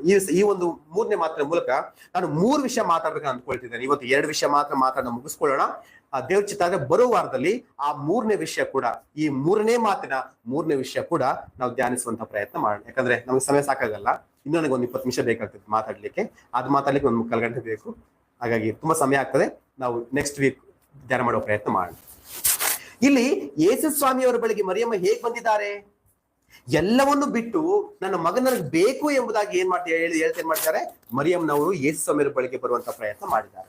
ಅಂದ್ರೆ ಯೇಸು ಸ್ವಾಮಿ ಅವರು ಗಮನಿಸಿದ್ರು, ನನ್ನ ತಾಯಿಗೆ ಈ ಸಮಯದಲ್ಲಿ ಒಂದು ಆಶ್ರಯ ಬೇಕು, ಒಂದು ಆಧಾರ ಬೇಕು ಎಂಬುದಾಗಿ ಯೇಸು ಸ್ವಾಮಿಯವರು ಗಮನಿಸಿ ತನ್ನ ತಾಯಿಗೆ ಆಶ್ರಯವನ್ನು ಒದಗಿಸಿಕೊಡುವಂತ ಪ್ರಯತ್ನವನ್ನು ಮಾಡ್ತಿದ್ದಾರೆ. ಇದರ ಮೂಲಕವಾಗಿ ಜಗತ್ತಿಗೆ ದೇವರು ಏನು ಪಾಠವನ್ನು ಹೇಳಲಿಕ್ಕಿದ್ದಾರೆ ಅಂತ ಹೇಳಿದ್ರೆ, ತಂದೆ ತಾಯಿಗಳಿಗೆ ಒಂದು ಸಮಯ ಬರುವಾಗ, ಒಂದು ಏಜ್ ಬರುವಾಗ ಮಕ್ಕಳ ಆಶ್ರಯ ಬೇಕು. ಅವ್ರ ಮಕ್ಕಳು ತನ್ನ ತಂದೆ ತಾಯಿಗಳಿಗೆ ಆಶ್ರಯವಾಗಿ ನಿಂತ್ಕೊಳ್ಬೇಕು, ಅವ್ರನ್ನ ಪ್ರೀತಿ ಮಾಡ್ಬೇಕು, ಅವ್ರನ್ನ ಗೌರವಿಸ್ಬೇಕು, ಅವರಿಗೆ ಆಧಾರವಾಗಿ ನಿಂತ್ಕೊಳ್ಬೇಕು ಎನ್ನುವಂತಹ ಒಂದು ಉನ್ನತವಾದ ಪಾಠವನ್ನ ಯೇಸು ಸ್ವಾಮಿ ಅವರು ಇಲ್ಲಿ ಹೇಳಿಕೊಡ್ತಾ ಇದ್ದಾರೆ, ಪ್ರಿಯ, ಹೇಳಿ ಕೊಡ್ತಾ ಇದ್ದಾರೆ. ಯೇಸು ಪರಿಸ್ಥಿತಿ ಏನಾಗಿದೆ?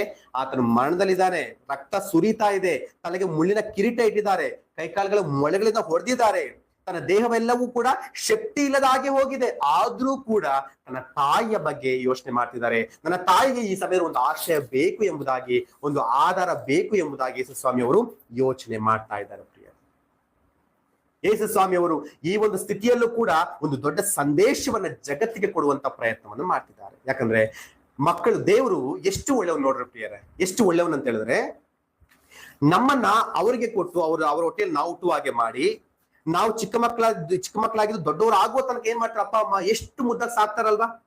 ತಮ್ಮ ಜೀವಿತವನ್ನೇ ಅವ್ರಿಗೋಸ್ಕರವಾಗಿ ತ್ಯಾಗ ಮಾಡ್ತಾರೆ. ಎಷ್ಟು ಮಟ್ಟಿಗೆ ಅಂತ ಹೇಳಿದ್ರೆ, ತಾವು ಊಟ ಮಾಡ್ತಾರಲ್ಲ ಹೊಟ್ಟೆ ತುಂಬಾ, ಮಕ್ಕಳು ಮಾತ್ರ ಹೊಟ್ಟೆ ತುಂಬಾ ಊಟ ಹಾಕ್ತಾರೆ. ಹೌದಾ? ಆಗ್ತಾರೆ. ಎಷ್ಟೇ ಕೆಲಸ ಇದ್ರು ಹುಷಾರಿಲ್ಲ ಅಂದ್ರೆ ಓಡಿ ಬರ್ತಾರೆ. ಏನೇ ಕೆಲಸ ಇರ್ಲಿ ಅಲ್ವಾ, ಏನೇ ಎಮರ್ಜೆನ್ಸಿ ಇದ್ರು ಕೂಡ ಮಕ್ಕಳಿಗೆ ಹೆಚ್ಚು ಕಡಿಮೆ ಆಯ್ತಂದ್ರೆ ಯಾವ್ದು ಲೆಕ್ಕ ಮಾಡೋದಿಲ್ಲ. ಮಕ್ಕಳು ನೋಡ್ಬೇಕಂತ ಓಡಿ ಬರುವಂತ ಪ್ರಯತ್ನ ಮಾಡ್ತಾರೆ. ಒಂದು ವಿಷಯ ಹೇಳ್ಬೇಕಂದ್ರೆ, ಮಕ್ಕಳಿಗೋಸ್ಕರವಾಗಿ ತನ್ನ ಜೀವಿತವನ್ನೇ ತ್ಯಾಗ ಮಾಡುವಂತ ಜೀವಿಗಳು ಅಪ್ಪ ಅಮ್ಮ ಬಿಟ್ರೆ ಯಾರು ಕೂಡ ಇರ್ಲಿಕ್ಕೆ ಸಾಧ್ಯವಾಗುತ್ತಿಲ್ಲ. ಇರ್ತಾರ? ಆದ್ರೆ ಅಪ್ಪ ಅಮ್ಮ ಇಷ್ಟೊಂದು ತ್ಯಾಗ ಮಾಡಿ ಮಕ್ಕಳಿಗೆ ಒಂದು ಒಳ್ಳೆಯ ಭವಿಷ್ಯತನ್ನು ರೂಪಿಸಿ ಕೊಟ್ಟಾಗ, ಈ ತಂದೆ ತಾಯಿಗಳಿಗೆ ವಯಸ್ಸಾಯ್ತಲ್ವಾ, ಅವರು ಒಂದು ವಯಸ್ಸಿಗೆ ಹೋಗ್ತಾರೆ. ಆ ವಯಸ್ಸಿಗೆ ಹೋಗುವಾಗ ಅಪ್ಪ ಅಮ್ಮ ಏನ್ ಬಯಸ್ತಾರೆ? ನನ್ನ ಮಕ್ಕಳು ನನ್ನ ಜೊತೆಗಿರ್ಬೇಕು, ಅವ್ರ ಪ್ರೀತಿ ನನಗೆ ಸಿಗಬೇಕು ಎಂಬುದಾಗಿ ಬಯಸ್ತಾರೆ. ಅವ್ರಿಗೊಂದು ಆಧಾರ ಬೇಕಾ? ಆಧಾರ ಬೇಕು. ಯಾಕಂದ್ರೆ ಅವರು ಬೆಳೀತಾ ಮಕ್ಕಳಾಗ ಆಗ್ಬಿಡ್ತಾರ. ಅವ್ರನ್ನೇನ್ ಮಾಡ್ಬೇಕು? ನಾವಾಗ ಅವ್ರನ್ನು ಪೋಷಿಸುವಂತ ಪೋಷಕರು ನಾವಾಗ್ಬೇಕಾವಾಗ. ಅದಕ್ಕೆ ಏನ್ ಮಾಡ್ಬೇಕು? ಮಕ್ಕಳು ವಯಸ್ಸಾದ ತಂದೆ ತಾಯಿಗಳನ್ನ ಏನ್ ಮಾಡ್ಬೇಕು? ಗೌರವಿಸ್ಬೇಕು, ಪ್ರೀತಿಸ್ಬೇಕು, ಅವರನ್ನ ನೋಡ್ಕೊಳ್ಬೇಕು, ಅವ್ರನ್ನ ಆಧರಿಸ್ಬೇಕು, ಅವರ ಆರೈಕೆಯನ್ನ ಮಾಡುವಂತ ಪ್ರಯತ್ನ ಮಾಡ್ಬೇಕು. ಇದು ದೇವರು ಮಾನವ ಜಗತ್ತಿಗೆ ಕೊಡುತ್ತಿರುವಂತ ಸಂದೇಶ. ಪ್ರಿಯರೇ, ನಾವು ವಾಕ್ಯ ನೋಡೋಣ. ವಿಮೋಚನಾ ಕಾಂಡ 20ನೇ ಅಧ್ಯಾಯ 12ನೇ ವಚನವನ್ನು ಓದೋಣ. ವಿಮೋಚನಾ ಕಾಂಡ 20:12. ನಿನ್ನ ತಂದೆ ತಾಯಿಗಳನ್ನು ಸನ್ಮಾನಿಸಬೇಕು, ಸನ್ಮಾನಿಸಿದರೆ ನಿನ್ನ ದೇವರಾದ ಯೆಹೋವನು ನಿನಗೆ ಅನುಗ್ರಹಿಸುವ ದೇಶದಲ್ಲಿ ನೀನು ಬಹುಕಾಲ ಇರುವಿ. ನೋಡ್ರಿ, ನಿನ್ನ ತಂದೆ ತಾಯಿಗಳನ್ನ ಏನ್ ಮಾಡ್ಬೇಕು? ನೀನು ಸನ್ಮಾನ ಮಾಡ್ಬೇಕು. ನಿನ್ನ ತಂದೆ ತಾಯಿಗಳನ್ನ ನೀನು ಗೌರವಿಸ್ಬೇಕು. ಹೇಗೆ ಗೌರವಿಸೋದು? ಸಕಲ ಎಲ್ಲಾ ವಿಷಯಗಳಲ್ಲೂ ಕೂಡ ಏನ್ ಮಾಡ್ಬೇಕು? ನೀನು ಗೌರವಿಸ್ಬೇಕು. ಅವ್ರ ಮಾತನ್ನ ಕೇಳ್ಬೇಕು, ಅವ್ರ ಮಾತಿಗೆ ವಿಧೇಯನಾಗ್ಬೇಕು. ಬೆಳಿತಾ ಅವರು ವಯಸ್ಸಾದ ಕಾಲಕ್ಕೆ ಹೋಗುವಾಗ ಅವ್ರಿಗೆ ಆಶ್ರಯವಾಗಿ ನಿಂತ್ಕೊಳ್ಬೇಕು, ಅವ್ರಿಗೆ ಆಧಾರವಾಗಿರ್ಬೇಕು. ನಿನಗೆ ಯಾವ ಪ್ರೀತಿ ಅವ್ರು ಹಂಚಿದ್ರು ಅದಕ್ಕೆ ದುಪ್ಪಟ್ಟು ಪ್ರೀತಿಯನ್ನು ನೀನು ತಂದೆ ತಾಯಿಗಳಿಗೆ ಕೊಡ್ಬೇಕು. ಈಗ ಮಾಡಿದ್ರೆ ಏನಾಗ್ತದೆ? ನಿನ್ನನ್ನ ಯಾವ ದೇಶದಲ್ಲಿ ಇಟ್ಟಿದ್ದೀನಲ್ವಾ, ಆ ದೇಶದಲ್ಲಿ ಬಹುಕಾಲ ಏನ್ ಮಾಡ್ತೀಯಾ? ಬಾಳ್ತೀಯಾ. ಇಲ್ಲಿ ಒಂದು ಸೀಕ್ರೆಟ್ ನೋಡ್ಬೇಕು. ನಾವು ಈ ಲೋಕದಲ್ಲಿ ನಾವು ಬಹುಕಾಲ ಬಾಳ್ಬೇಕು ಅಂದ್ರೆ ಏನ್ ಮಾಡ್ಬೇಕು? ಅಪ್ಪ ಅಮ್ಮನನ್ನ ಸನ್ಮಾನ ಮಾಡ್ಬೇಕು. ಅಪ್ಪ ಅಮ್ಮನನ್ನ ಬಿಟ್ಟು ಹೊರದೇಶಕ್ಕೆ ಕೆಲ್ಸಕ್ಕೆ ಹೋಗೋದಲ್ಲ, ಅದು ದೇವ್ರ ವಾಕ್ಯ ವಿರುದ್ಧವಾಗಿರುವಂತದ್ದು. ಅಪ್ಪ ಅಮ್ಮನ ಜೊತೆಯಲ್ಲಿದ್ದು ಅವರನ್ನ ಕೊನೆ ಗಳಿಗೆಯಲ್ಲಿ ನೋಡಿಕೊಳ್ಳೋದು, ಪ್ರೀತಿಸುವಂತದ್ದು ದೇವರ ಆಲೋಚನೆ, ದೇವರ ವಾಕ್ಯ ಹೇಳುವಂತ ವಿಷಯ. ಪ್ರಿಯ, ಒಂದ್ ವೇಳೆ ನಾವು ಏನಾದ್ರೂ ದೇವರ ಮಾತಿಗೆ ಅಂದ್ರೆ ತಂದೆ ತಾಯಿಗಳನ್ನ ಸನ್ಮಾನ ಮಾಡದೆ ಅವರನ್ನ ಒಡೆಯುವಂತವರಾಗಿ, ಬಡಿಯುವಂತವರಾಗಿ, ಅವರನ್ನ ದ್ವೇಷಿಸುವಂತವರಾಗಿ, ಅವರನ್ನ ಅವಮಾನ ಪಡಿಸುವಂತವರಾಗಿ, ಅವರನ್ನ ಕಡೆಗಣಿಸುವವರಾಗಿ ನಾವು ಇರುವುದಾದ್ರೆ ಎಂತಹ ಒಂದು ಶಿಕ್ಷೆ ಬರುತ್ತೆ ಗೊತ್ತಾ ನಮಗೆ? ದೇವ್ರು ನೇರವಾಗಿ ಖಂಡಿಸುವಂತ ಪ್ರಯತ್ನ ಮಾಡ್ತಿದ್ದಾರೆ. ನಿನ್ನ ತಾಯಿಯನ್ನ ನೀನು ಪ್ರೀತಿಸದೆ ಹೋದ್ರೆ, ನಿನ್ನ ತಂದೆಯನ್ನ ಗೌರವಿಸದೆ ಹೋದ್ರೆ ನಿನ್ನ ಜೀವನದಲ್ಲಿ ಎಂತಹ ಒಂದು ಗೌರವದ ಸ್ಥಿತಿ ಬರುತ್ತೆ ಅನ್ನೋದನ್ನ ಆತರ ಮಾತುಗಳ ಮೂಲಕವಾಗಿ ಅದನ್ನ ಹೇಳ್ಕೊಂಡ್ ಬರುವಂತ ಪ್ರಯತ್ನ ಮಾಡ್ತಾರೆ. ನೋಡೋಣ. ಜ್ಞಾನೋಕ್ತಿಗಳ ಪುಸ್ತಕ 19ನೇ ಅಧ್ಯಾಯ, ಜ್ಞಾನೋಕ್ತಿ 19:26 ಓದೋಣ. 26ನೇ ವಚನ. ತಂದೆಯನ್ನು ಹೊಡೆದು ತಾಯಿಯನ್ನು ಓಡಿಸುವ ಮಗನು ನಾಚಿಕೆಯನ್ನು ಅವಮಾನವನ್ನು ಉಂಟು ಮಾಡುವನು. ಇದೇ ವಚನ KJV ಓದ್ಕೊಳ್ತಾವ. ಏನಿದೆ ಗೊತ್ತಾ? KJV ಓದಿದ್ರೆ, ತಂದೆಯನ್ನು ಹೊಡೆದು ತಾಯಿಯನ್ನು ಓಡಿಸುವವನು ತನಗೆ ನಾಚಿಕೆಯನ್ನು ಅವಮಾನವನ್ನು ಉಂಟು ಮಾಡಿಕೊಳ್ತಾನಂತೆ. ಅಂದ್ರೆ ತಂದೆ ತಾಯಿಗಳನ್ನ ಒಡೆಯುವವನು, ಓಡಿಸುವವನು ಏನಾಗ್ತಾನಂದ್ರೆ ತನಗೆ ನಾಚಿಕೆ ಅವಮಾನವನ್ನ ತನ್ನ ಮೇಲೆ ಬರಮಾಡಿಕೊಳ್ಳುವಂತ ಪ್ರಯತ್ನವನ್ನ ಅವನು ಮಾಡ್ತಾನೆ. ಅಂದ್ರೆ ಅಪ್ಪ ಅಮ್ಮನನ್ನ ಒಡೆಯೋದು, ಬಡಿಯೋದು, ಮನೆಯಿಂದ ಆಚೆಗೋದೇನು ನಾಚಿಕೆಗೆಟ್ಟ ಕೆಲಸ ಎಂಬುದಾಗಿ ಹೇಳ್ತಿದ್ದಾರೆ. ಇವತ್ತು ಅಂತ ಕೆಲಸ ಮಾಡೋರು ಹೇಳ್ತಿದ್ದಾರೆ, ನೀನು ನಾಚಿಕೆ ಆಗೋದಿಲ್ವಾ ಎಂಬುದಾಗಿ ದೇವರು ನೇರವಾಗಿ ಕೇಳುವಂತ ಪ್ರಯತ್ನವನ್ನ ದೇವರು ಮಾಡ್ತಿದ್ದಾರೆ. ಪ್ರಿಯರೇ, ಹಾಗೆ ನಾವು 20ನೇ ಅಧ್ಯಾಯದಲ್ಲಿ 20ನೇ ವಚನ ಓದೋಣ. 20ನೇ ಅಧ್ಯಾಯ 20ನೇ ವಚನ. ತಂದೆಯನ್ನಾಗಲಿ ತಾಯಿಯನ್ನಾಗಲಿ ಶಪಿಸುವ ದೀಪವು ಮಧ್ಯರಾತ್ರಿಯ ಅಂಧಕಾರದಲ್ಲಿ ಹಾರಿ ಹೋಗುವುದು. ನೋಡ್ರಿ, ತಂದೆಯನ್ನಾಗಲಿ ತಾಯಿಯನ್ನಾಗಲಿ ಶಪಿಸುವವನು ಅಂದ್ರೆ ದೂಷಿಸುವವನ ದೀಪ ಅಂದ್ರೆ ಜೀವ ಏನಾಗುತ್ತೆ ಗೊತ್ತಾ? ಮಧ್ಯರಾತ್ರಿಯಲ್ಲಿ ಆರಿ ಹೋಗುವ ದೀಪ ಹೇಗಿರುತ್ತೆ ಹಾಗೆ ಅವನ ಜೀವಿತ ಮುಗಿದು ಹೋಗುತ್ತೆ ಎಂಬುವಂತ ಮಾತನ್ನ ಹೇಳ್ತಿದ್ದಾರೆ. ಇಲ್ಲಿ ನೋಡ್ರಿ, ಎಷ್ಟು ಒಂದು ಕಠಿಣವಾದ ಮಾತುಗಳನ್ನು ದೇವರು ಹೇಳ್ತಿದ್ದಾರೆ. ನೀನ್ ತಂದೆ ತಾಯಿಗಳನ್ನ ದೂಷಿಸ್ತಾ ಇದೀಯಾ, ಅವ್ರನ್ನ ಬೈತಾ ಇದೀಯಾ, ಅವ್ರನ್ನ ಹೊಡಿತಾ ಇದೀಯಾ, ಕೊನೆಗಾಲದಲ್ಲಿ ಅವ್ರು ನೋಡ್ಕೊಳ್ದೆ ಅವ್ರನ್ನ ಬಿಟ್ಟು ಹೊರಟು ಹೋಗಿದ್ಯಾ ನಿನ್ನ ಜೀವಿತ ನೋಡ್ಕೊಳ್ಳಿಕ್ಕೆ, ತಿಳ್ಕೊ ಚೆನ್ನಾಗಿ. ಮಧ್ಯರಾತ್ರಿ ದೀಪ ಹೇಗೆ ಹಾರಿ ಹೋಗುತ್ತಲ್ವಾ ಹಾಗೆ ನಿನ್ನ ಜೀವಿತ ಕೂಡ ಹಾರಿ ಹೋಗುತ್ತೆ, ನೀನು ಕೂಡ ಅರ್ಧಾಂತರದಲ್ಲಿ ಸತ್ತು ಹೋಗ್ತಿ ಎಂಬುದಾಗಿ ದೇವರು ಹೇಳ್ತಿದ್ದಾರೆ. ಏನು, ಅಪ್ಪ ಅಮ್ಮನ ನೋಡ್ಕೊಳ್ದೆ ಹೋದ್ರೆ, ಅವ್ರು ಪ್ರೀತಿಸದೆ ಹೋದ್ರೆ, ಅವ್ರನ್ನ ಗೌರವಿಸದೆ ಹೋದ್ರೆ ನೀನು ಪೂರ್ಣಾಯುಷ್ಯದ ಸಾಯೋದಿಲ್ಲ, ಮಧ್ಯದಲ್ಲಿ ಏನಾಗ್ತೀಯಾ? ಸತ್ತು ಹೋಗ್ತಿ. ಹೇಗೆ ಮಧ್ಯರಾತ್ರಿ ದೀಪ ಆರು ಹೋಗುವ ಹಾಗೆ ನೀನು ಕೂಡ ಆರಿ ಹೋಗ್ತೀಯ ಎಂಬುವಂತ ಮಾತನ್ನ ಹೇಳ್ತಾ ಇದ್ದಾರೆ. ಇನ್ನೊಂದು ನೋಡೋಣ, 30ನೇ ಅಧ್ಯಾಯ 17ನೇ ವಚನ ಓದೋಣ. ಇದೇ ಜ್ಞಾನೋಕ್ತಿ 30ನೇ ಅಧ್ಯಾಯ 17ನೇ ವಚನ. ತಂದೆಯನ್ನು ಹಾಸ್ಯ ಮಾಡಿ ತಾಯಿಯ ಅಪ್ಪಣೆಯನ್ನು ಧಿಕ್ಕರಿಸುವವನ ಕಣ್ಣನ್ನು ಹಳ್ಳ ಕೊಳ್ಳದ ಕಾಗೆಗಳು ಕುಕ್ಕುವವು, ರಣಹದ್ದುಗಳು ತಿಂದು ಬಿಡುವವು. ನೋಡಿ, ಅಂದ್ರೆ ತಂದೆಯನ್ನ ಹಾಸ್ಯ ಮಾಡಿ ತಾಯಿ ಅಪ್ಪಣೆಯನ್ನು ಧಿಕ್ಕರಿಸುವವನ ಜೀವಿತ ಹೇಗಿರುತ್ತೆ ಗೊತ್ತಾ? ಅವನಿಗೆ ದೇವ್ರ ಏನ್ ಮಾಡ್ತಾನೆ, ಅವನು ತನಗೆ ಶಿಕ್ಷೆನ ಬರಮಾಡ್ಕೊಳ್ತಾನಂತೆ. KJV ನೋಡ್ರಿ, ತುಂಬಾ ಚೆನ್ನಾಗಿದೆ. ತಂದೆಯನ್ನ ಹಾಸ್ಯ ಮಾಡಿ ತಾಯಿ ಅಪ್ಪನ ಧಿಕ್ಕರಿಸುವವನು ತನ್ನ ಮೇಲೆ ಶಿಕ್ಷೆಯನ್ನ ಬರಮಾಡ್ಕೊಳ್ತಾನ. ಆ ಶಿಕ್ಷೆ ಏನು ಗೊತ್ತಾ? ಅವನ ಕಣ್ಣುಗಳನ್ನ ಏನು ಪಕ್ಷಿಗಳು, ಕ್ರೂರ ಪಕ್ಷಿಗಳು ಏನ್ ಮಾಡ್ತಾವಂದ್ರೆ ಉಕ್ಕುತ್ತವಂತೆ ಬಂದು. ಪ್ರೀತಿಯ ದೇವರ ಮಕ್ಕಳೇ, ಇವೆಲ್ಲವೂ ಏನೋ ಬದಲಿರುವಂತ ವಿಷಯಗಳಲ್ಲ. ತಂದೆ ತಾಯಿಗಳ ಮಾತಿಗೆ ವಿಧೇಯರಾಗದೆ ಹೋದ್ರೆ, ಅವರನ್ನ ಗೌರವಿಸದೆ ಹೋದ್ರೆ, ವಯಸ್ಸಾದ ಕಾಲದಲ್ಲಿ ಅವ್ರಿಗೆ ಆಶ್ರಯವಾಗಿ ನಿಂತ್ಕೊಳ್ದೆ ಹೋದ್ರೆ, ಅವರನ್ನ ಪ್ರೀತಿಯಿಂದ ನೋಡ್ಕೊಳ್ದೆ ಹೋದ್ರೆ, ಪ್ರೀತಿ ದೇವ್ರ ಮಕ್ಕಳೇ, ಈ ಶಿಕ್ಷೆಗಳೆಲ್ಲವನ್ನು ಕೂಡ ದೇವರು ಬರ್ಮಾಡ್ತಾರೆ. ಇವತ್ತು ಈ ಸತ್ಯವನ್ನ ಗೊತ್ತಿಲ್ಲದ ಅನೇಕರು ಏನ್ ಮಾಡ್ತಾರೆ ಹೇಳ್ರಿ?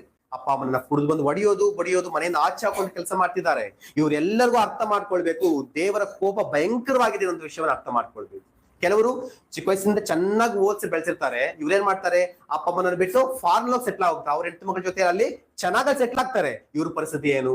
ಇವ್ನು ಹುಷಾರಿಲ್ಲ ಅಂತ ಹೇಳಿದ್ರೆ ನೋಡ್ಕೊಳೋರಿಲ್ಲ, ಅವ್ನ ಆರೈಕೆ ಮಾಡೋರಿಲ್ಲ, ಬೇರೆಯವ್ರು ಬರ್ಬೇಕು, ಕೆಲಸದವ್ರು ಬರ್ಬೇಕು, ಅವ್ರ ಆರೈಕೆ ಮಾಡ್ಬೇಕು. ಪ್ರೀತಿಯ ದೇವರ ಮಕ್ಕಳೇ, ಅವ್ರ ಹಣ ಕಳಿಸ್ತಾರೆ. ಹಣ ಕಳಿಸಿದ ಮಾತ್ರಕ್ಕೆ ಎಲ್ಲ ಆಗ್ತದ? ಆಗಲ್ಲ. ಅವ್ರಿಗೆ ಹಣ ಬೇಕಾ? ಅಪ್ಪ ಅಮ್ಮನಿಗೆ ಬೇಡ. ಅವ್ರಿಗೆ ಏನ್ ಬೇಕು? ಮಕ್ಕಳ ಪ್ರೀತಿ ಬೇಕು, ಮಕ್ಕಳ ಆರೈಕೆ ಬೇಕು. ಆದ್ರೆ ಇವ್ರು ಮಾತ್ರ ಫಾರಿನ್ ನಲ್ಲಿ ಲೈಫ್ ಎಂಜಾಯ್ ಮಾಡ್ತಿರ್ತಾರೆ. ಇಲ್ಲಿ ತಂದೆ ತಾಯಿಗಳು ಮಾತ್ರ ಅನಾಥರಾಗಿ ನಿಂತ್ಕೊಳ್ಳುವಂತ ಪ್ರಯತ್ನ ಆಗ್ತದೆ. ಪ್ರೀತಿಯ ದೇವರ ಮಕ್ಕಳೇ, ದೇವರು ಯಾವತ್ತಿಗೂ ಕೂಡ ಇದನ್ನ ಮೆಚ್ಚೋದಿಲ್ಲ. ನೀವು ಲೋಕ ಸಂಬಂಧವಾಗಿ ನೀವು ಘನವಂತರ ಕಾಣಿಸ್ಬೋದು, ಹಣ ಸಂಪಾದನೆ ಮಾಡ್ಕೊಂಡು, ಆದ್ರೆ ದೇವ್ರ ದೃಷ್ಟಿಯಲ್ಲಿ ನೀಚರಾಗಿ ಕೀಳು ಸ್ಥಾನದಲ್ಲಿ ನೀವು ಕಾಣಿಸ್ಕೊಳ್ತೀರ. ಶಿಲುಬೆಯಲ್ಲಿ ಮರದ ಅಂಚಿನಲ್ಲಿ ಇದ್ರೂ ಕೂಡ ಯೇಸು ಸ್ವಾಮಿಯವರು ಎಂತ ಮಾತು ಹೇಳ್ತಾರೆ ನೋಡಿ, ತನ್ನ ತಾಯಿಗೆ ಒಂದು ಆಶ್ರಯ ಬೇಕು ಎನ್ನುವಂತ ವಿಷಯವನ್ನು ಅರ್ಥ ಮಾಡಿಕೊಂಡು ತನ್ನ ತಾಯಿಗೆ ಒಂದು ಆಶ್ರಯವನ್ನು ಒದಗಿಸಿಕೊಡುವಂತ ಪ್ರಯತ್ನ ಮಾಡ್ತಿದ್ದಾರೆ. ಇವತ್ತು ಜಗತ್ತಿಗೂ ಕೂಡ ಹೇಳ್ತಿದ್ದಾರೆ, ನಿನ್ನ ತಂದೆ ತಾಯಿಗಳಿಗೆ ಒಂದು ಸಮಯ ಬರುವಾಗ ನಿನ್ನ ಆಶ್ರಯ ಬೇಕು, ಮಗನಾಗಿ ಮಗಳಾಗಿ ನೀನು ಅದನ್ನ ಏನ್ ಮಾಡ್ಬೇಕು?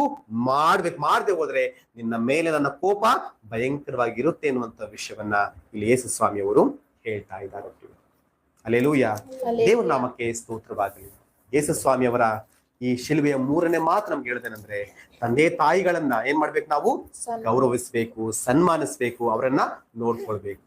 ಇಲ್ಲಿ ಇನ್ನೊಂದು ವಿಷಯವನ್ನ ನಾವು ಆಲೋಚನೆ ಮಾಡುವಂತ ಪ್ರಯತ್ನ ಮಾಡೋಣ. ನಾನು 3 ವಿಷಯ ಹೇಳಿದ್ನಲ್ಲ, ಒಂದು ವಿಷಯ ಆಯ್ತು. ಇನ್ನೊಂದು ವಿಷಯ 5 ನಿಮಿಷ ಮುಗಿಸ್ತೇನೆ ನಾನು. ಇನ್ನೊಂದು ವಿಷಯ ಏನಪ್ಪಾ ಅಂತ ಹೇಳಿದ್ರೆ, ಇಲ್ಲಿ ಮರಿಯಮ್ಮನವ್ರು ಯಾವ ಸ್ಥಿತಿಯಲ್ಲಿ ಬಂದ್ರೆ ಹೇಳ್ರಿ? ಎಲ್ಲವನ್ನು ಬಿಟ್ಟು ಬಂದ್ರಲ್ವಾ? ಎಲ್ಲವನ್ನು ಬಿಟ್ಟರು ಯೇಸು ಬೆಳಗ್ಗೆ ಬಂದ್ರು. ನನಗೆ ನನ್ನ ಮಗನೇ ಬೇಕು, ಏನಾದ್ರೂ ಆಗ್ಲಿ, ಏನಾದ್ರೂ ಹೋಗ್ಲಿ, ನನ್ನ ಪ್ರಾಣ ಹೋದ್ರೂ ಪರವಾಗಿಲ್ಲ, ನನ್ನ ಮಗನ ಬಳಿಗೆ ನಾನು ಹೋಗ್ಬೇಕು ಅಂದ್ಕೊಂಡು ಏನ್ ಮಾಡಿದ್ರು? ದೇವರ ಬಳಿಗೆ ಬರುವಂತ ಪ್ರಯತ್ನ ಮಾಡಿದ್ರು. ಏಸಪ್ಪ ನೋಡ್ಕೊಂಡು ಸುಮ್ಮನೆ ಇದ್ರ? ಇಲ್ಲ ಅಲ್ಲ. ಆಕೆಗೆ ಆಕೆಗೆ ಏನ್ ಬೇಕಾದ್ರೆ ಒದಗಿಸಿಕೊಟ್ರು. ಪ್ರೀತಿಯ ದೇವರ ಮಕ್ಕಳೇ, ಇವತ್ತು ಯೇಸು ಸ್ವಾಮಿಯವರ ಮೇಲೆ ಯಾರೆಲ್ಲ ನಂಬಿಕೆ ಇಡ್ತಾರೋ, ಯಾರೆಲ್ಲ ಯೇಸು ಸ್ವಾಮಿಯನ್ನ ದೇವರಾಗಿ ಅಂಗೀಕರಿಸಿಕೊಂಡು ಆತನ ರಕ್ತದ ಮೂಲಕವಾಗಿ ತನ್ನ ಪಾಪವನ್ನು ಪರಿಹರಿಸಿಕೊಂಡು, ದೇವ ನಾನು ನಿನಗೋಸ್ಕರವಾಗಿ ಜೀವಿಸ್ತೇನೆ ಸ್ವಾಮಿ ಎಂಬುದಾಗಿ ಕ್ರಿಸ್ತನ ಬಳಿಗೆ ಬರ್ತಾರೋ, ಕ್ರಿಸ್ತನ ಬಳಿಗೆ ಬಂದು ದೇವರಿಗಾಗಿ ಯಾರು ಕಷ್ಟಗಳು ನಷ್ಟಗಳೆಲ್ಲ ಅನುಭವಿಸ್ತಾ ದೇವರಿಗಾಗಿ ಆತನ ಪಕ್ಷದಲ್ಲಿ ನಿಂತ್ಕೊಳ್ಳುವಂತ ಪ್ರಯತ್ನವನ್ನು ಮಾಡ್ತಾರೋ, ಅಂತವರ ಜೀವಿತಗಳ ದೇವರು ಹೇಗಿರ್ತಾರೆ ಗೊತ್ತಾ? ಆಶ್ರಯ ದುರ್ಗವಾಗಿ ಆತನು ಕಾಣಿಸ್ಕೊಳ್ತಾನೆ, ಆಧಾರ ಸ್ತಂಭವಾಗಿ ಆತನು ಕಾಣಿಸ್ಕೊಳ್ತಾನೆ. ಅವರನ್ನ ಎಂದಿಗೂ ಕೂಡ ಆತನು ಬಿಟ್ಟು ಕೊಡುವಂತ ಪ್ರಯತ್ನವನ್ನ ಮಾಡೋದೇ ಇಲ್ಲ. ಹಲ್ಲೆಲೂಯ. ಹಲ್ಲೆಲೂಯಾ. ಅದಕ್ಕೆ ಭಕ್ತನಾಗಿರುವ ದಾವಿದ ಹೇಳ್ತಾನೆ, ದೇವ್ರೆ ನೀನ್ ನನಗೆ ಬಂಡೆಯು, ಕೋಟೆಯು, ಆಧಾರ ಸ್ತಂಭವು ನೀನೇ ಸ್ವಾಮಿ ಎಂಬುವಂತ ಮಾತುಗಳನ್ನ ಅನೇಕ ಕೀರ್ತನೆಗಳನ್ನು ಬರ್ಕೊಂಡು ಬರುವಂತ ಪ್ರಯತ್ನವನ್ನು ಮಾಡ್ತಾನೆ. ಒಂದು ವಚನ ನೋಡೋಣ. 31ನೇ ಕೀರ್ತನೆ 3ನೇ ವಚನ. 31ನೇ ಕೀರ್ತನೆ 3ನೇ ವಚನ.